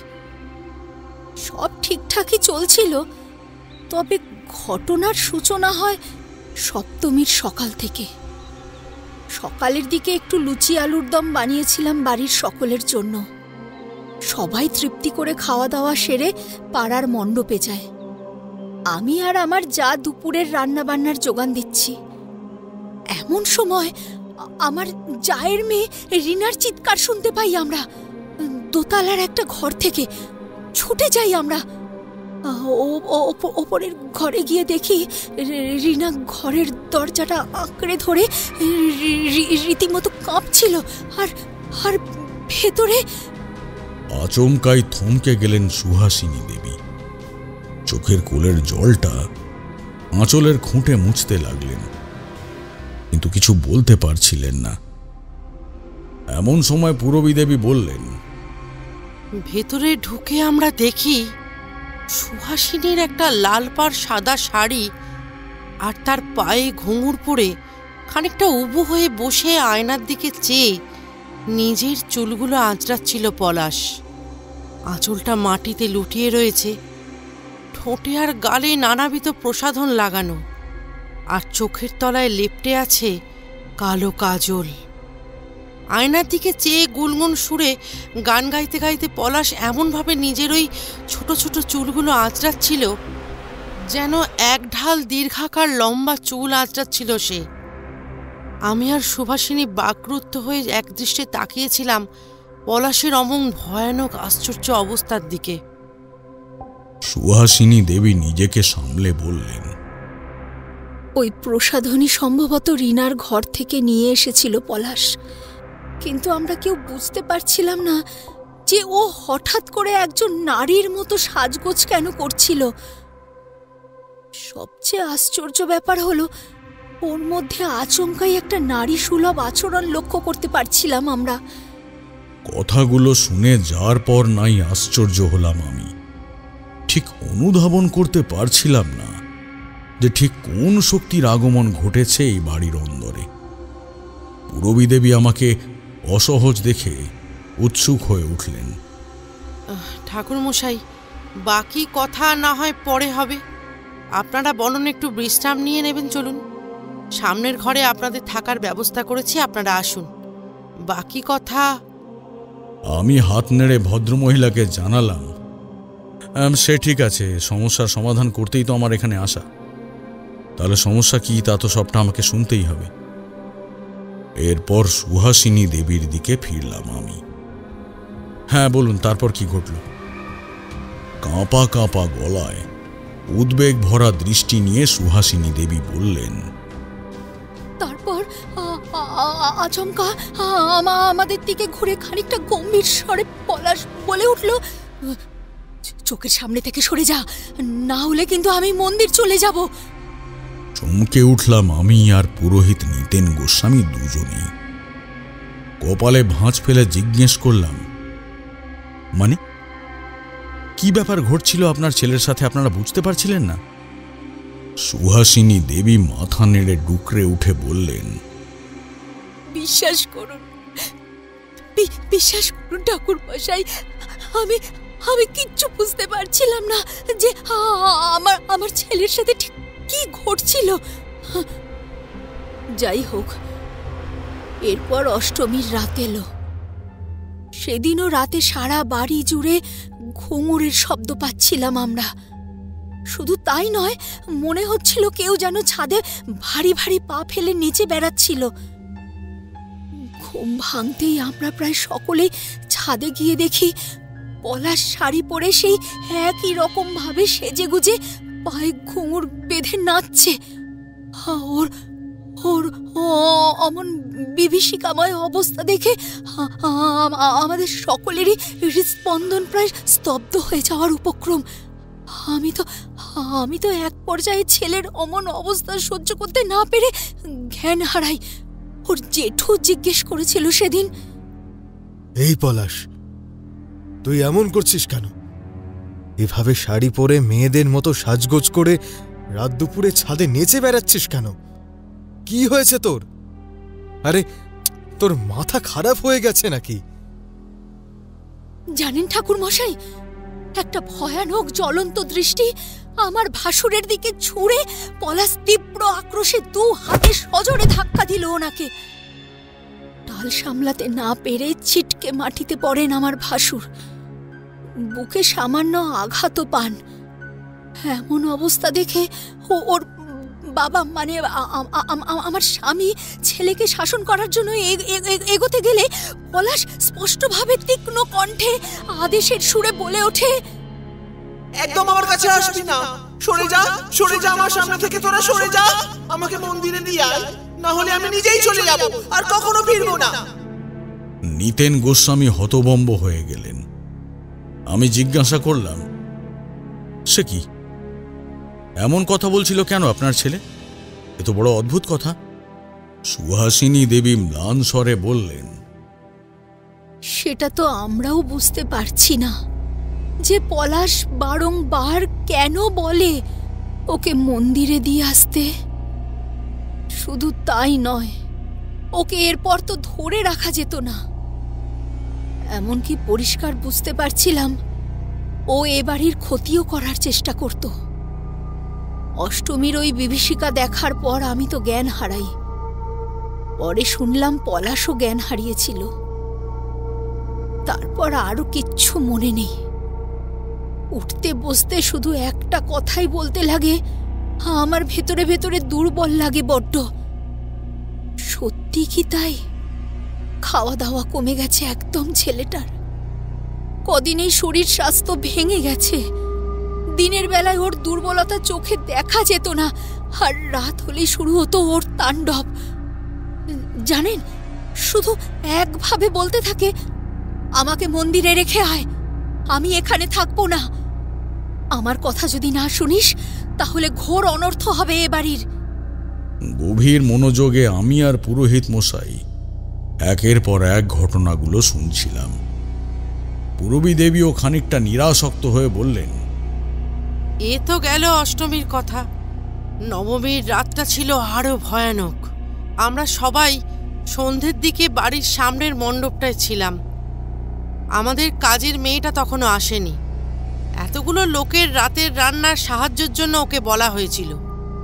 আসতো সময় মতো ঠিক, তবে পাশের পাড়ার কিছু একটা আয়োজন চলছিল বলে একটু দেরি করে আসতো। সুহাসিনী ঘরে সন্ধে দিচ্ছিল। আমারও চলে আসার কথা ছিল, কিন্তু মণ্ডপে বাকি বউরা একটু থাকার অনুরোধ করায় থেকে যাই। কিন্তু ফিরে এসে যা শুনি। পূরবী দেবীর কথার মাঝেই আমি প্রশ্ন করলাম, কি শোনেন? পূরবী দেবী কিছু বলতে পারলেন না। আর যেন সেই ঘটনাটার কথা মনে পড়ার কারণেই ভদ্রমহিলার মুখে নেমে এসেছিল অকল্পনীয় এক আতঙ্কের ছাপ। তিনি সুহাসিনী দেবীর দিকে তাকালে একটা দীর্ঘশ্বাস ফেলে সুহাসিনী দেবী বললেন, আমি বলছি ঠাকুর মশাই, সেদিন এক মনে সন্ধ্যা দিচ্ছি। আচম্বিত ছাদে আবারও সেই ঘুঙুর পরে চলাফেরার শব্দ পেলাম। প্রথম দিকে ঢাকের শব্দে মনে হলো আমার মনের ভুল। যা একের পর এক ঘটনা চলছে বাড়িতে, ভুলভ্রান্তি ঘটা অস্বাভাবিক কিছু নয়। কিন্তু পরক্ষণেই আমার ভুল ভাঙল একটা ছায়া মূর্তিকে যখন বৈঠকখানা পেরিয়ে ছাদের সিঁড়ির উপর দিয়ে ছুটে যেতে দেখলাম। তখন দ্রুত জিজ্ঞেস করলাম, ওপরে কে? কিন্তু কোনো সাড়া পেলাম না। ভাবলাম রমলা মানে আমাদের কাজের মেয়েটা হয়তো ওপরে উঠেছে। এমন সময় রমলা আমাকে নিচ থেকে ডেকে গেট খুলতে বললে। তাহলে ওপরে কে গেল?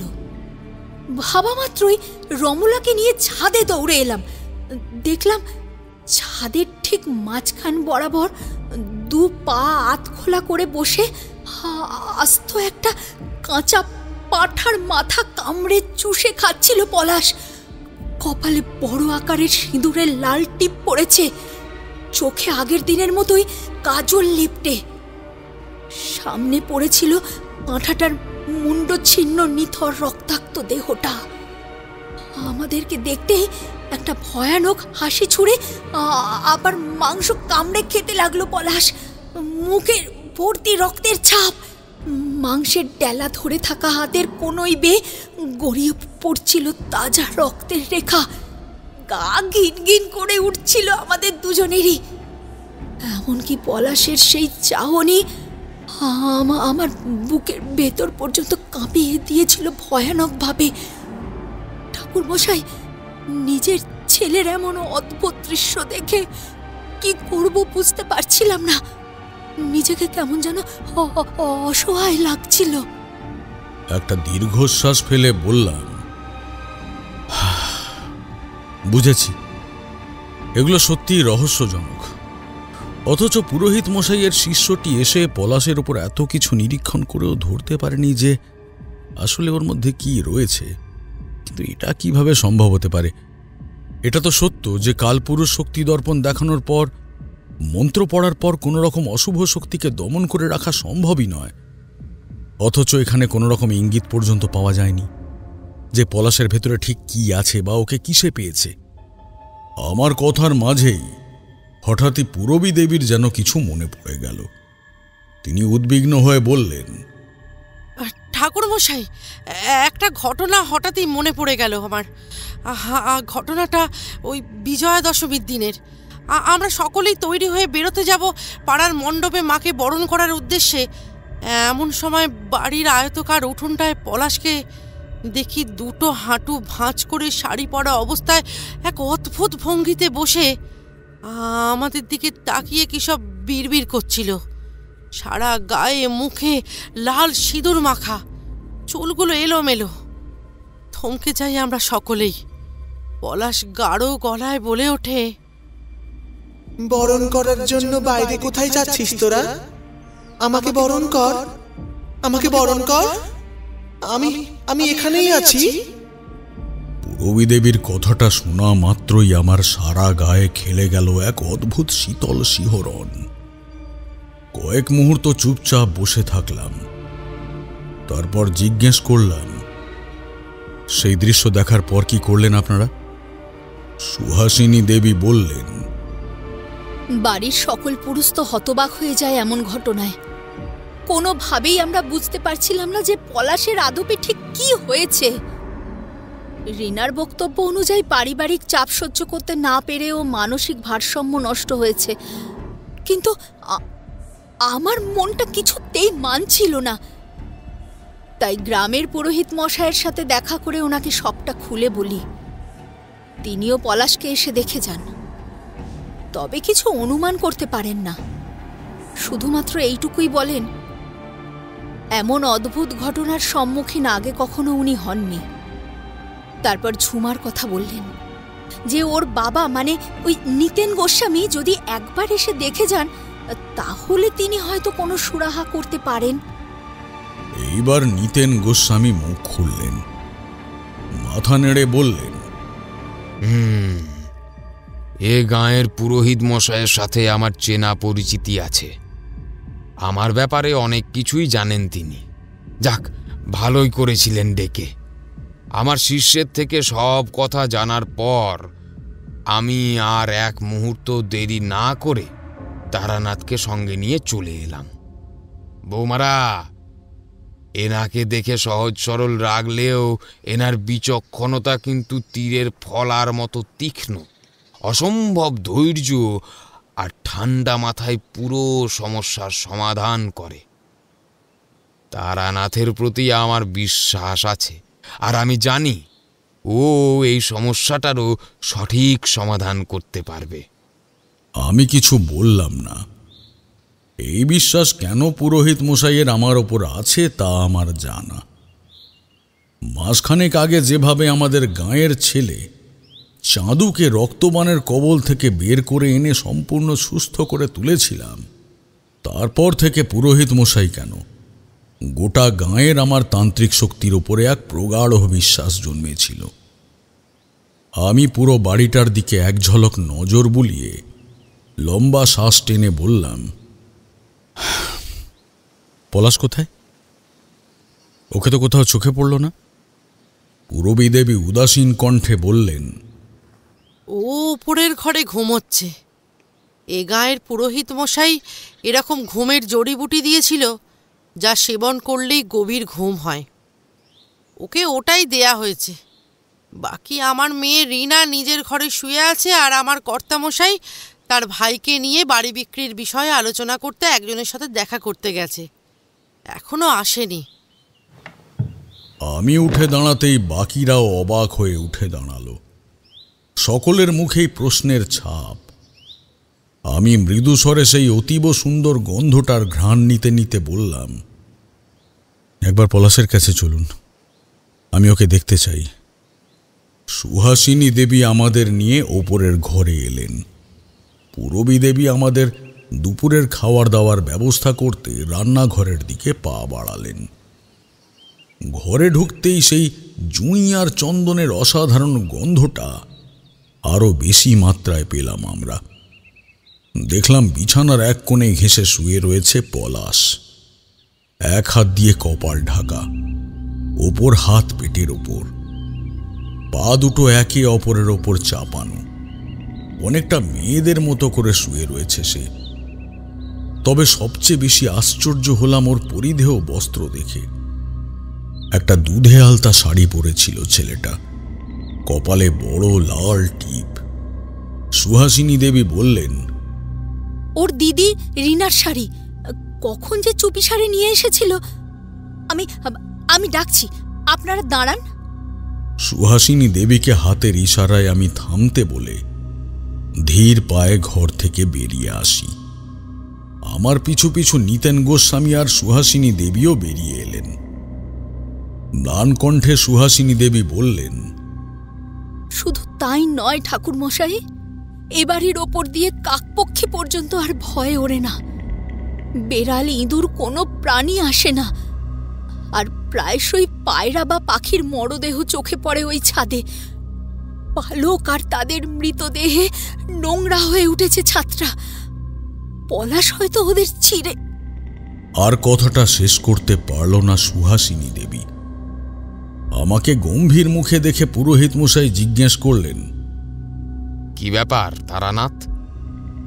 আমি কিছু বললাম না, কেবল আমার মন্ত্রপুত জল ছিটিয়ে দিলাম ঘরের চারদিক সহ বাড়ির কোনায় কোনায়।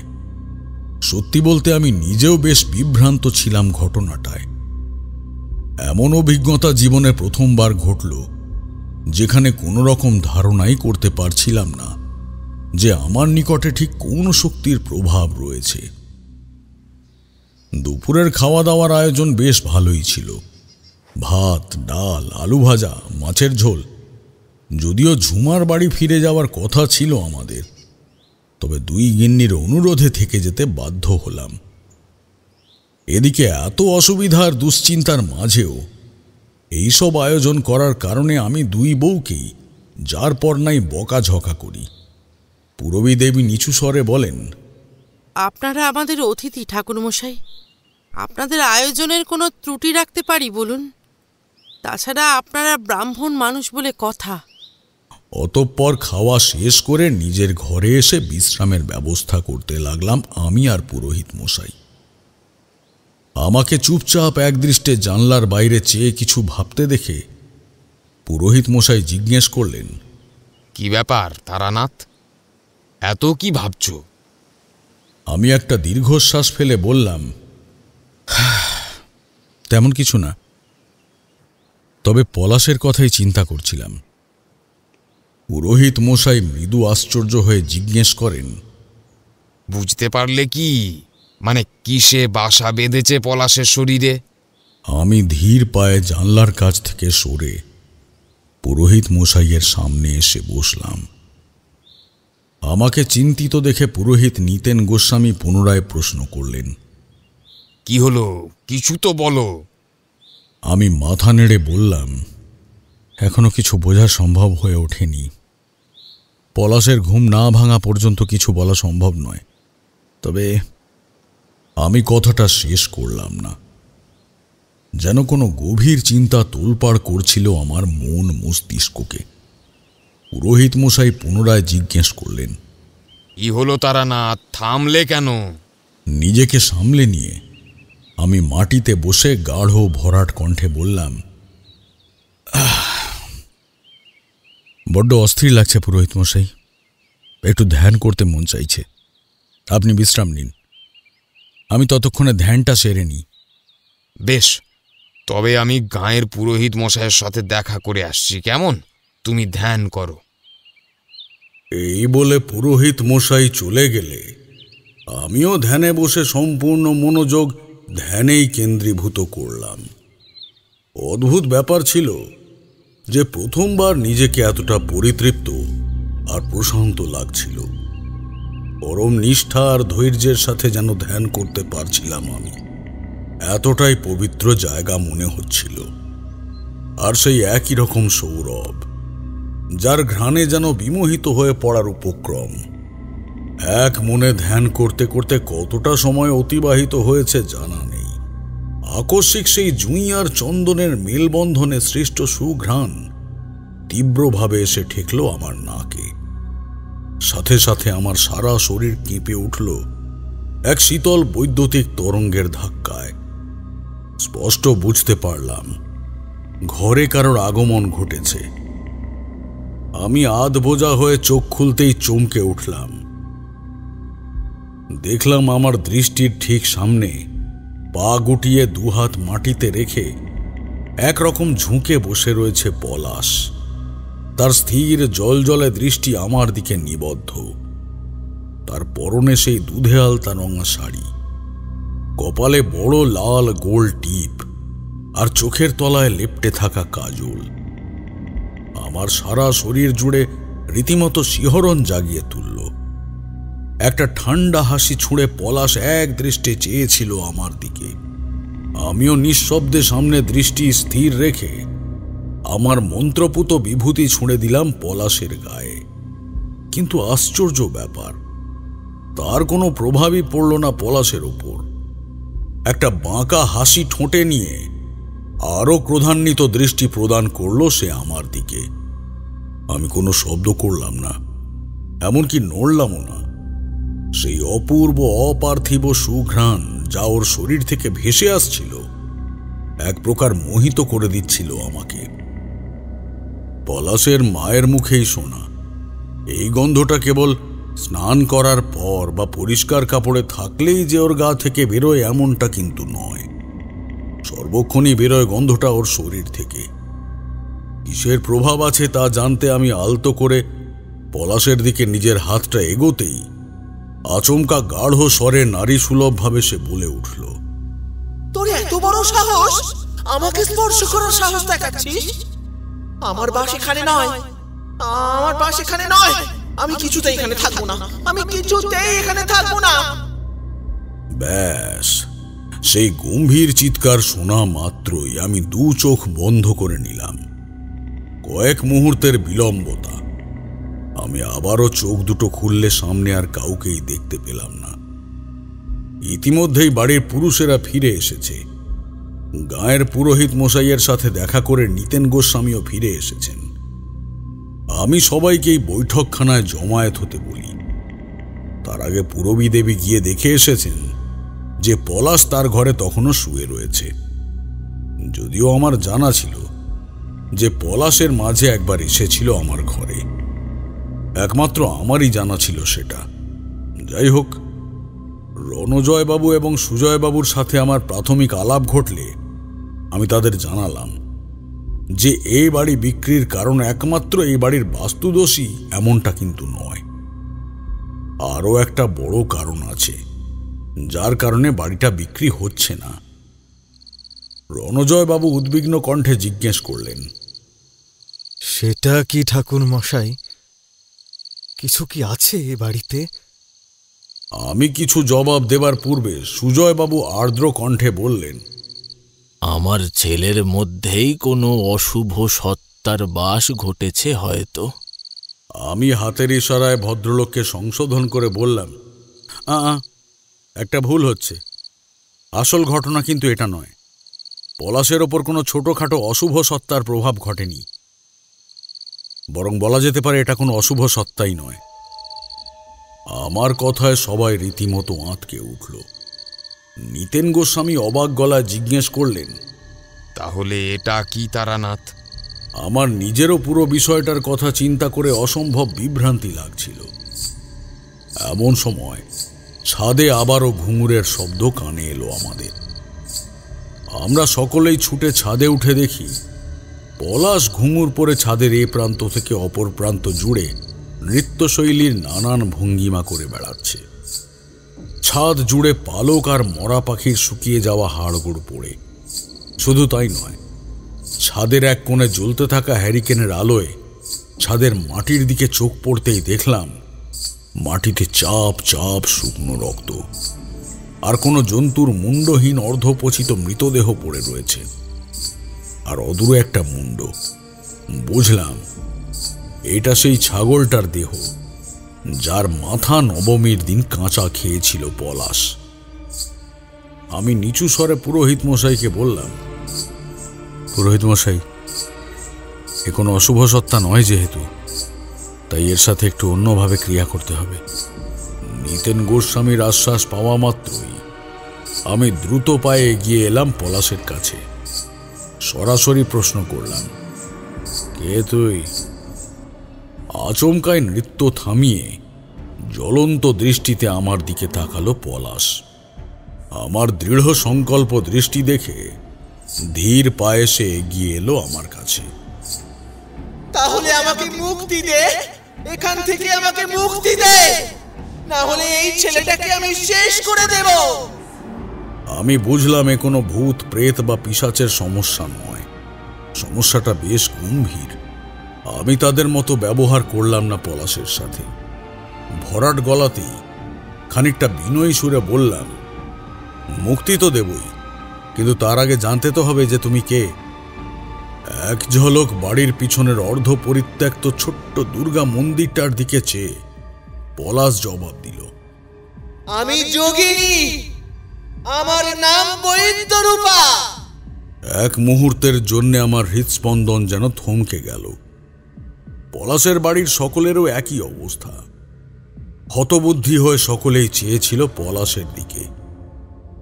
আমি একটা দীর্ঘশ্বাস ফেলে জিজ্ঞেস করলাম, যোগিনী বৈদ্যরূপা, কিন্তু মা তুমি এখানে কেন? আর এই ছেলেটার ওপরেই বা কেন নিজের প্রভাব ফেলেছ? আমার সামনে রণচণ্ডী পলাশ যেন ধীরে ধীরে শান্ত হয়ে এলো। বলল, এই হলদি বাড়ির পূর্বপুরুষ আমাকে এখানে বন্দি করে রেখেছে। এতগুলো বছর কেটে গেল, এবার আমার মুক্তি চাই। আমি জিজ্ঞেস করলাম, বন্দি কিভাবে? ছাদের মাটিতে বসে পড়ল পলাশ। তারপর ধীর কণ্ঠে বলল, এই বাড়িতে তখন জমিদারি প্রথা চলত। এদের পূর্বপুরুষ দিগ্বিজয় হালদারের কার্যকালে এক অদ্ভুত মহামারীর কবলে পড়ে এই গ্রাম। ধুম ছাড়া জ্বর আর ভয়ানক কাশিতে এক এক করে মরতে বসেছিল গ্রামের প্রায় সকলে। মহামারীর আঁচ এই বাড়ির উপরেও পড়ে। এক এক করে বাড়ির বয়োজ্যেষ্ঠরা সেই রোগের কবলে পড়ে মারা যেতে লাগলেন। সেই সময় ইংরেজের আমল ছিল। গায়েরই এক বিচক্ষণ ব্যক্তির অনুরোধে শহর থেকে এক ইংরেজ চিকিৎসক এসে বেশ কয়েকজন রোগীকে দেখে তাদের যথাযথ নিরাময়ের ব্যবস্থা করেন। চিকিৎসা হয় বেশ কিছু মাস ধরে। তারপরে একটু একটু করে সুস্থ হয়ে উঠল গ্রামবাসীরা। তবে এবারের অবস্থার কোনো উন্নয়ন ঘটল না। অর্থাৎ সে সময়ে মহামারীর কবল থেকে কোনোভাবেই নিষ্কৃতি পাচ্ছিল না বাড়ির সদস্যরা। বিশাল বনেদি পরিবার, এক এক করে বৃদ্ধ সকল ব্যক্তির মৃত্যুর পর সেই মারণ রোগ স্পর্শ করতে লাগলো বাড়ির মধ্যবয়স্ক ব্যক্তি এবং স্ত্রীদের। এমন সময় দিগ্বিজয়ের এক ভাইয়ের পরামর্শে বাড়িতে একজন তান্ত্রিককে ডাকা হয়।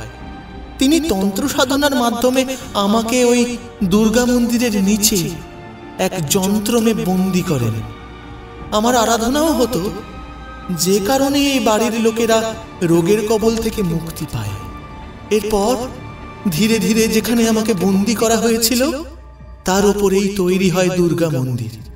শুরু হয় নিত্য পুজো, যজ্ঞ এবং দেবীর আরাধনা। এমন সময় ক্রন্দনরতা সুহাসিনী দেবী বললেন, কিন্তু মা, আমরা এত বছর ধরে এখানে আছি, কখনো কোনো রকম সমস্যার মুখে তো আজ অবধি পড়তে হয়নি। আমার ছেলের ওপরেও এমন কোনো প্রভাব পড়েনি, তবে আজ কেন?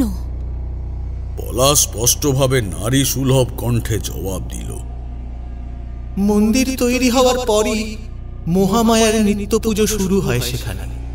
কেবল তাই নয়, আশ্বিনের এই কটা দিন ধুমধাম করে পুজো হতো এখানে। ধূপ, ধুনো, অঞ্জলি, ভোগ সবই দেওয়া হতো। এর ফলে সেই পুজো আমিও পেতাম, সেই ভোগ আমিও পেতাম। ধূপ ধুনোর কারণে আমি প্রশান্ত ছিলাম এতকাল সর্বদাই, কারণ ওই মন্দিরের নিচেই আমি বন্দী ছিলাম। কিন্তু কালের নিয়মে একে একে বাড়ি পরিত্যাগ করে সবাই চলে যাওয়ার পর মা মহামায়ার আরাধনা বন্ধ হলো এই মন্দিরে। এমনকি ধীরে ধীরে নিত্য পুজোও বন্ধ হয়ে গেল, যার কারণে আমার পক্ষে আর বন্দী থাকা সম্ভব ছিল না ওই যন্ত্রণে। রুষ্ট হতে শুরু করি আমি। আর আজ তোদের ছেলের এমন অবস্থার কারণ তোরা নিজেরা। যেদিন থেকে আমি তোদের উপর রুষ্ট হতে শুরু করি সেদিন থেকেই তোদের দুরবস্থার সূচনা ঘটে। মনে করে দেখ। আমাদের অন্যায় হয়ে গেছে মা। তুমি বলো কি করলে খুশি হবে তুমি, কিন্তু আমার ছেলেকে ছেড়ে দাও। পলাশ জবাব দিল, আমাকে মুক্ত করতে হবে, তবে তা সহজ কাজ মোটেও নয়। আমাকে কোনো সাধারণ তান্ত্রিক মুক্ত করতে পারবে না। একমাত্র অঘরীর দ্বারাই সম্ভব আমার মুক্তি। পুরোহিত মশাই আমার দিকে তাকালেন, যেন ওনার শেষ আশাটুকুও নিভতে শুরু করেছিল। রণজয়বাবু বললেন, বেশ, তাই হবে মা। তুমি যা চাও তাই হবে। দয়া করে আমাদের উপর রুষ্ট হইও না। পলাশের কোনো ক্ষতি করো না। যত তাড়াতাড়ি সম্ভব আমরা তোমাকে মুক্ত করব। পলাশ এক ঝলক আমাদের সবার দিকে চেয়ে বলল, করতেই হবে। এ বাড়ি যখন পরিত্যাগ করেছিলি তোরা আমাকে জানিয়েছিলি, তাই আমি আরো বেশি রুষ্ট হয়েছি তোদের উপর। তোদের যখন স্বার্থ থাকবে তখন আমাকে ডাকবি, আর যখন স্বার্থ ফুরিয়ে যাবে তখন পরিত্যাগ করবি। তা কিছুতেই আমি মেনে নেব না। তোদের পূর্বপুরুষ যোগিনী সাধনায় সিদ্ধি লাভ করে আমাকে পেয়েছিল, আর এই বাড়িতে আগমন ঘটার পরেই এ বাড়ির থেকে সেই মোড়ক দূর হয়েছিল। আর এখন সবকিছু ভুলে আমাকে চিরকালীন এখানে বন্দি রেখে তোরা সুখে থাকবি ভেবেছিস? শোন, এ বাড়ি কোনোদিনও বিক্রি করতে পারবি না তোরা। জানিস, যে তান্ত্রিক এই বাড়িতে আমাকে বন্দি করেছিল সে আজও অবধি মুক্তি পায়নি। পিশাচ জনিতে বন্দি থেকে যন্ত্রণা ভোগ করছে। আমার মুক্তি তাকে একমাত্র মুক্তি দিতে পারবে। এখানে আমার বাস থাকায় এ ভিটে বিক্রি কোনোভাবেই সম্ভব নয়। তবে কাউকে দান করা যাবে, তাতে আমি বাধা দেব না। কিন্তু এ কথা অমান্য হলে ঘোর অনর্থ হবে এই পরিবারের। চিন্তা করিস না, এই কারণে কাউকে ক্ষতির মুখে পড়তে হবে না। আমাকে মুক্তি দিলে তোদের পরিবারের ওপর আমার আশীর্বাদ বরাবর থাকবে। এরপর আর কোনো রকম আর্থিক সমস্যায় পড়তে হবে না তোদের, আমি কথা দিলাম। এত দূর বলেই পলাশ আচম্বিতে জ্ঞান হারিয়ে মাটিতে লুটিয়ে পড়ল। রণজয়বাবু এবং সুজয়বাবু ওকে দ্রুত ধরাধরি করে ঘরে নিয়ে গিয়ে শুইয়ে দিলেন। পুরোহিত নিতেন গোস্বামী আমাকে জিজ্ঞেস করেন, যোগিনী বৈদ্যরূপা, এর সম্পর্কে কিছু জানো তারানাথ? দেখলাম সুহাসিনী ও পুরবী দেবীও আমার দিকে যার পর নাই কৌতূহল নিয়ে চেয়ে রয়েছেন। লম্বা শ্বাস নিয়ে বললাম, যোগিনী বৈদ্যরূপা হলেন 64 যোগিনীদের মধ্যে একজন। বিশেষত স্বাস্থ্য সম্পর্কিত সমস্যা থেকে নিরাময় এবং সার্বিক সুস্থতা অর্জনের জন্য এনার সাধনা করা হয়। প্রবল দুশ্চিন্তায় কাঁপা কাঁপা গলায় সুহাসিনী দেবী জিজ্ঞেস করলেন, কিন্তু ঠাকুর মশাই, এই যোগিনীকে তো অঘরী ব্যতীত কেউ মুক্ত করাতে পারবে না, তাহলে এখন উপায়? পুরোহিত নিতেন গোস্বামীও একই প্রশ্ন করলেন। আমিও বিপাকে পড়লাম। তবে হঠাৎই একজনের কথা মনে পড়তেই আমার মনের মাঝে একটা প্রশান্তি খেলে গেল। সবাই পলাশকে নিয়ে ব্যস্ত হয়ে পড়লে আমি পুরোহিত মশাইকে নিচু স্বরে বললাম, ত্রিবেণী আশ্রমের কথা আপনাকে বলেছিলাম, মনে আছে? আমাদের গ্রাম থেকে খুব বেশি দূরে নয়। ওইখানকার শ্মশানে বেশ কিছু অঘরীর সাক্ষাৎ মিলেছিল আমার। একবার যদি ওখানে যাওয়া সম্ভব হয় তবে। নিতেন গোস্বামী বললেন, কোনো সমস্যা নেই, আমি তোমাকে আটকাবো না তারানাথ। তবে একটা কথা মনে রেখো, যা করার কালী পুজোর অমাবস্যার আগেই করতে হবে, না হলে কিন্তু পলাশকে আর ধরে রাখা যাবে না। এরপর ওর সাথে কি হবে আমরা কেউ ধারণাতেও আনতে পারবো না। বুঝতে পারছো তো আমি কি বলতে চাইছি? আমি মৃদু মাথা নেড়ে হালদার বাড়ির সবাইকে আশ্বস্ত করে পুরোহিত মশাইকে নিয়ে ফিরে এলাম ঝুমার বাড়ি। সেদিন রাতে ভালোভাবে ঘুম হলো না। ছেঁড়া ছেঁড়া স্বপ্নের মাঝেই কয়েকটা অস্পষ্ট দৃশ্য দেখতে পেলাম, যেখানে মধুসুন্দরী দেবীর সাথে কথা হচ্ছিল আমার। মায়ের কাছে জোড় হাতে প্রশ্ন করি, আমার পক্ষে কি এই কাজটা করা সম্ভব? এই সমাধান সম্ভব? দেবী আশীর্বাদ স্বরূপ আমার মাথায় হাত রেখে বললেন, তোর মধ্যে দৈব শক্তি আছে তারানাথ, তুই অবশ্যই পারবি এই সমস্যার সমাধান করতে। পরের দিন পুরোহিত মশাইকে জানিয়ে ত্রিবেণী আশ্রমের দিকে রওনা দিলাম। জানা নেই পরের ঘটনা ঠিক কেমন হতে চলেছে। কেবল এক বুক আশা ছিল যে যেভাবেই হোক না কেন পলাশকে আমি ঠিক সুস্থ করে তুলবই, আর দেবী বৈদ্যরূপাকেও মুক্ত করব ওই যন্ত্রম থেকে। এতদূর বলে তারানাথ থামলেন। কিশোরী খানিকটা অবাক হয়ে জিজ্ঞাসা করল, তারপর ঠাকুরমশাই আপনি ওই আশ্রমে গেলেন? ওখানকার শ্মশানে কোনো অঘরীর সাথে পরিচয় ছিল বুঝি? একটু অন্যমনস্ক হয়ে পড়েছিল তারানাথ। কিশোরীর কথায় বললেন, আমি দেখো অনেক কম বয়সে ঘর ছেড়েছি। তারপর থেকে সাধু সংঘ আর অঘরীদের সাথে ওঠা বসা হয়েছিল আমার। কেবল সাধনার কাজ করেছি তা তো নয়, সাধনার জন্যেও তো জ্ঞান থাকা চাই। সেই জ্ঞান আমি তাদের সান্নিধ্যে, তাদের সংস্পর্শে এসে পেয়েছি। অনেক জ্ঞান লাভ করেছি, অনেক কিছু শিখেছি। হয়তোবা সেই জন্যই আজ পর্যন্ত আমি যত রকম অভিজ্ঞতার মুখোমুখি হয়ে সমস্যার সমাধান করেছি তা তাদের দেওয়া শিক্ষার কারণেই। এমনই এক অঘরীর সাথে আলাপ হয়েছিল আমার এই ত্রিবেণীর আশ্রমে। দীর্ঘদিন বৃদ্ধের সংস্পর্শে থেকে অনেক কিছু শিখেছি এবং জেনেছি। ভাবলাম ওনাকে সমস্যাটা খুলে বললে হয়তো উনি সাহায্য করতে পারেন। তবে যা বয়স হয়েছিল ওনার, এত বছর পর বৃদ্ধ বেঁচে ছিল কিনা তা নিয়েও বিস্তর সন্দেহ ছিল আমার। আমি জিজ্ঞাসা করলাম, তারপর কি হলো? ঠাকুরমশাই পুনরায় প্রবেশ করলেন ঘটনার গভীরে। ত্রিবেণী আশ্রমে পৌঁছানোর পর আমি কয়েকজন অল্প বয়সী সাধুকে সেই অঘরী বৃদ্ধের নাম জিজ্ঞেস করলে তারা আমাকে নিয়ে আশ্রমের পিছনে শ্মশান ঘাটের দিকে একটা মাচার কাছে নিয়ে আসে। বুঝতে পারি এই সেই বৃদ্ধের সেই আশ্রয়স্থল। কিন্তু ভেতরে গিয়ে ওনার এক শিষ্যের থেকে জানতে পারি বৃদ্ধ যার পর নাই অসুস্থ, সুতরাং ওনার পক্ষে আমার সাথে ফরিদপুর গ্রামে যাওয়া সম্ভব নয়। আমি বৃদ্ধের সাথে দেখা করে সবটা ওনাকে জানালে তিনি বললেন, দেখো বাবা, আমার পক্ষে এই শরীর নিয়ে যাওয়া সম্ভব নয়। আর এখানে উপস্থিত অঘরীরা সকলেই ধ্যানরত বা সাধনার কাজে ব্যস্ত। সামনেই কালী পুজো। এই তিথিটা তাদের কাছে অত্যন্ত গুরুত্বপূর্ণ একটা সময়। কাজেই তাদেরকেও আমি তোমার সাথে যাওয়ার জন্য অনুরোধ করতে পারবো না। তবে সেই ছেলেটাকে এখানে আনতে পারলে ভালো হতো।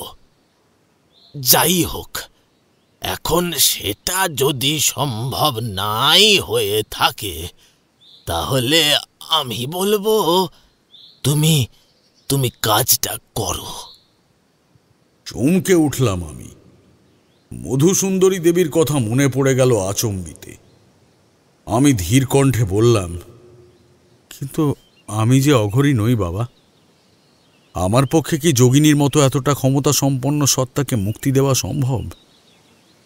বৃদ্ধ মৃদু কেশে ধুঁকতে ধুঁকতে বললেন,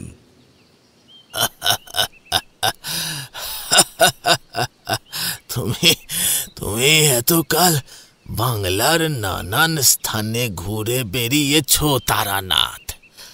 গ্রামে গ্রামে ঘুরে সেখানকার বহু অতি প্রাকৃতিক অভিজ্ঞতার মুখোমুখি হয়েছ এবং সমাধান করেছ নিজ চেষ্টা আর আত্মবিশ্বাসের জোরে। এছাড়া একাধিক সাধু সন্ন্যাসী আর অঘরীর সাথে মেলামেশা করা, শ্মশানবাস আর সেখানেই সাধনা, এসব তো তুমি করেছ। সুতরাং তুমি পারবে তারানাথ, তুমি পারবে। আমার তোমার উপর অশেষ ভরসা আছে। তাছাড়া এখনো তুমি অবিবাহিত আছো, সংসার ধর্মে এখনো প্রবেশ করনি। সুতরাং তুমি এই কাজটা করতে পারলে অবশ্যই অবশ্যই সফল হবে। আমি শুধু কয়েকটা জিনিস তোমাকে জানিয়ে দিতে চাই, আর কিছু নিয়মবিধি। হ্যাঁ, 2 দিন সারা দিন রাত ব্যাপী বাবার সাথে বসলাম। এতদিন যাবৎ সাধনার কারণে ডাকিনী যোগিনী সম্পর্কেও অনেক অভিজ্ঞতা ঘটেছিল আমার। বিশদে অনেক কিছুই জানতাম, তবে কিছু জায়গায় সন্দেহ আর প্রশ্ন ছিল। সেগুলো বাবার সাথে আলোচনা করা এবং জানা অত্যাবশ্যক ছিল। অতঃপর সেদিন সম্পূর্ণ রাত কাটিয়ে যখন আমি আশ্রম ত্যাগ করে ফরিদপুরের উদ্দেশ্যে রওনা দিলাম, তখন বেলা প্রায় গড়িয়েছে।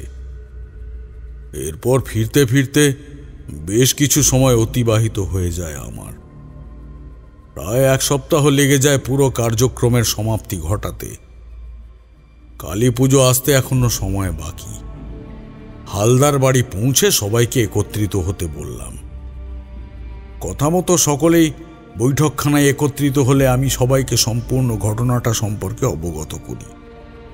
দেখুন, যে অঘরী বাবার সাথে দেখা করতে গেছিলাম আমি, অর্থাৎ যার এখানে এসে পলাশের ওপর ক্রিয়া করার কথা ছিল, তার পক্ষে এখানে আসা সম্ভব নয়। বৃদ্ধ অসম্ভব অসুস্থ, খাটিয়াতেই দিনরাত শায়িত থাকেন। তবে পলাশকে সুস্থ করবার দায়িত্ব তিনি আমার ওপর দিয়েছেন। শুধু তাই নয়, তিনি এমন কিছু জানিয়েছেন যা আমার উপাচারের জন্য অত্যন্ত প্রয়োজনীয় ছিল। চিন্তার কিচ্ছু নেই। দীর্ঘদিন আমি সেই অঘরী বাবার অধীনে সাধনার কাজ চালিয়েছি। তিনি যখন নিশ্চিত কাজটা আমার দ্বারা সম্ভব, তখন আমি অনুমান করছি বাবার আশীর্বাদ আমার ওপর আছে। সুতরাং একবার আমি পলাশের সুস্থতার জন্য চেষ্টা করব। শুধু তাই নয়, এই প্রক্রিয়ায় কিছু নিয়মবিধি আর মন্ত্র রয়েছে যেগুলো আপাতত আমার আয়ত্তের মধ্যে রয়েছে, সেটাই অবলম্বন করার চেষ্টা করব আমি। রণজয়বাবু বিনম্রভাবে এগিয়ে এলেন আমার কাছে।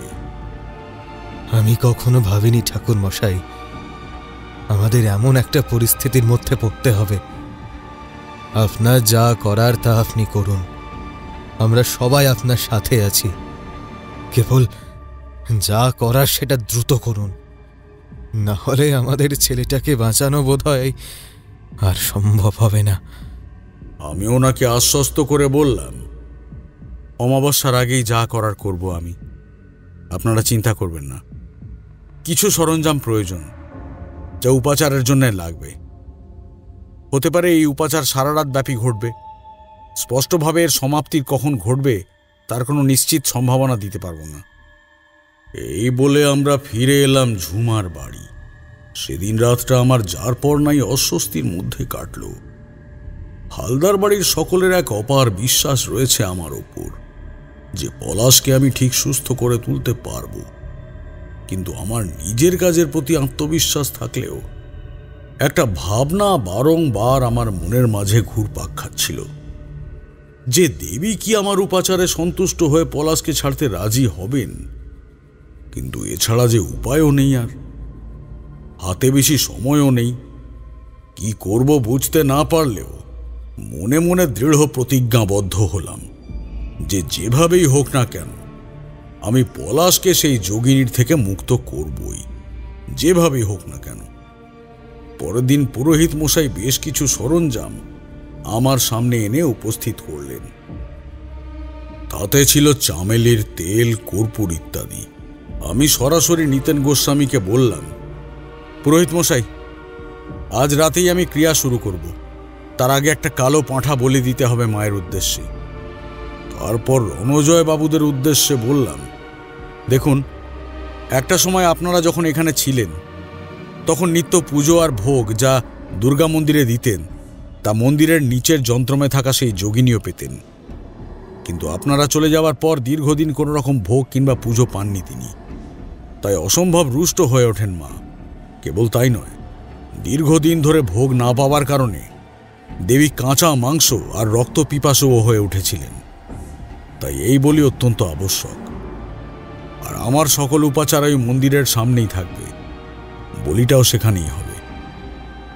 এরপর আমি মন্দিরের চারপাশটা হলুদ সর্ষে দিয়ে পরিখার ন্যায় কেটে সেখানে চামেলির তেল আর জুঁই ফুল ছড়িয়ে কপাল পাত্রকে হাতের সামনে রেখে দু চোখ বন্ধ করলাম। কয়েক মুহূর্তের বিলম্ব, আপনা আপনি বুঝতে পারলাম সেই যন্ত্রমের সঠিক স্থান মন্দিরের তলদেশে আসলেই কোথায় ছিল। সেই নির্দিষ্ট জায়গাটি আমি অনুমান করে বলতেই গাঁ থেকে ডেকে আনা হলো দুজন পাহারাদার। সেই জায়গাটার বেশ কিছুটা গভীরে খুঁড়তেই একটি লোহার অদ্ভুত ছোট্ট বস্তুর সন্ধান মিলল।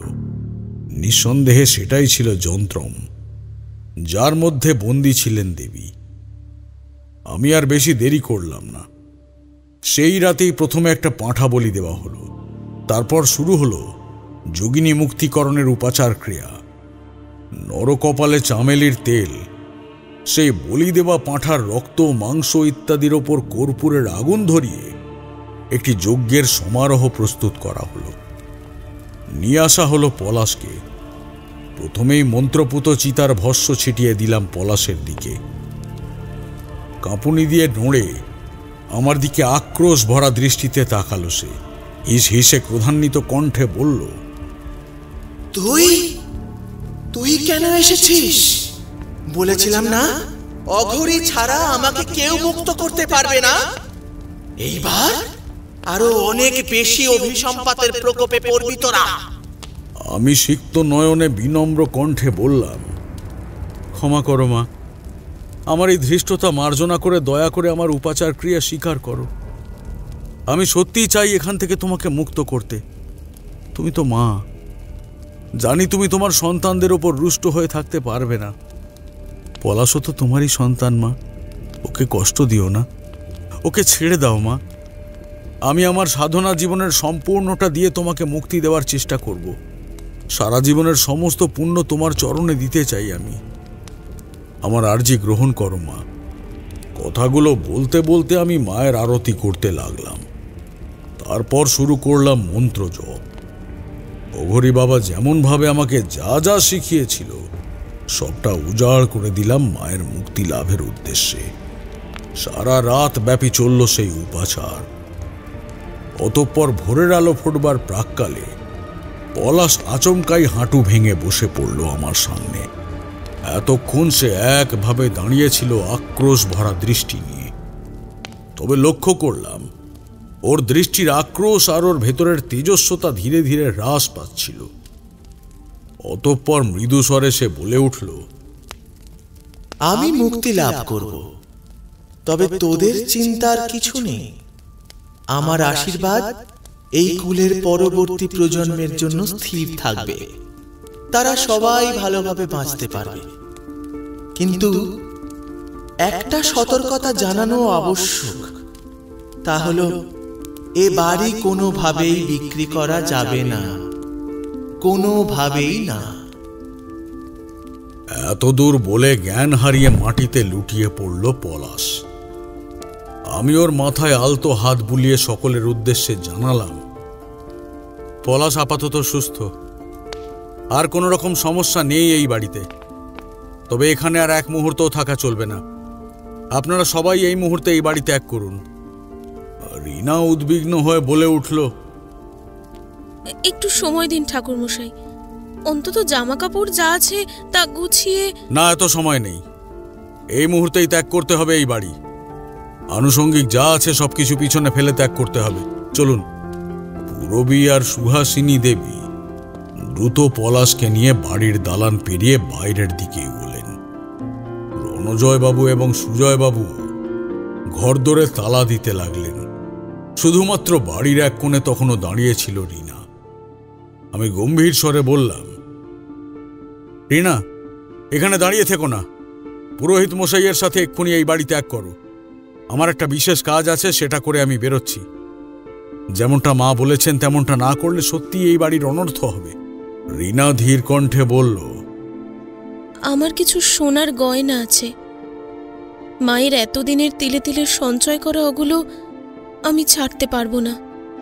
ওপরের ঘরে আছে, আমি গিয়ে কেবল নিয়ে চলে আসব। আমি বাধা দিলাম, এই মুহূর্তে এই গৃহত্যাগ করতে হবে তোমাদের। এই বাড়ির কোনো সদস্যদের এখানে থাকলে চলবে না। তুমি বুঝতে পারছো কি বলতে চাইছি? বাড়ির থেকে একটা সুতোও নেওয়া চলবে না। পুরোহিত মশাই, আপনি ওকে নিয়ে যান। নিতেন গোস্বামীর উদ্দেশ্যে কথাটা বলতেই তিনি রিনাকে বললেন, চলো মা, ওই দেখো তোমার বাবা কাকারা আসছেন, চলো। অতঃপর সম্পূর্ণ বাড়ি শূন্য হলে আমি আমার মন্ত্রপুত জল বাড়ির চারিপাশে ছিটিয়ে কিছু মন্ত্রপাঠ করে বেরিয়ে এলাম বাড়ির উঠোনে। তারপরে এক ঝলক সেই ফাঁকা শূন্য বাড়িটার অন্দরমহলের দিকে চেয়ে বন্ধ করে দিলাম তার মূল ফটক। আশ্চর্যের বিষয় ছিল, এতক্ষণ ধরে অর্থাৎ এই বাড়িতে আসার পর যে সুতীব্র সুগন্ধ নাকে আসছিল, সেই মনোমুগ্ধকর বিমোহিত ঘ্রাণ আর পেলাম না শেষবার। দরজাটা বন্ধ করে পিছন ফিরে হালদার বাড়ির গোটা পরিবারের দিকে একবার চেয়ে একটা দীর্ঘশ্বাস ফেলে বললাম, আজকের রাতটা আপনারা বরং পুরোহিত মশাইয়ের মেয়ের ওখানে থেকে যান। পুরোহিত মশাইও বললেন, হ্যাঁ হ্যাঁ, সেই ভালো হবে বরং।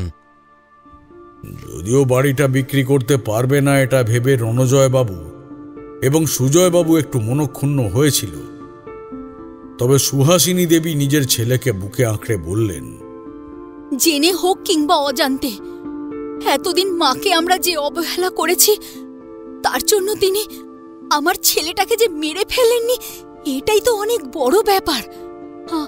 আমার টাকা পয়সা চাই না, কিচ্ছু চাই না। আমার ছেলেটা যে সুস্থ আছে, এটাই অনেক বড় ব্যাপার। সুহাসিনী দেবীর বিচক্ষণতায় আমি খুশি হলাম। পরের দিন ওনারা পুনরায় শহরের উদ্দেশ্যে রওনা দিলেন। আমিও নিতেন গোস্বামীকে সঙ্গে নিয়ে ফিরে এলাম নিজের গ্রামে।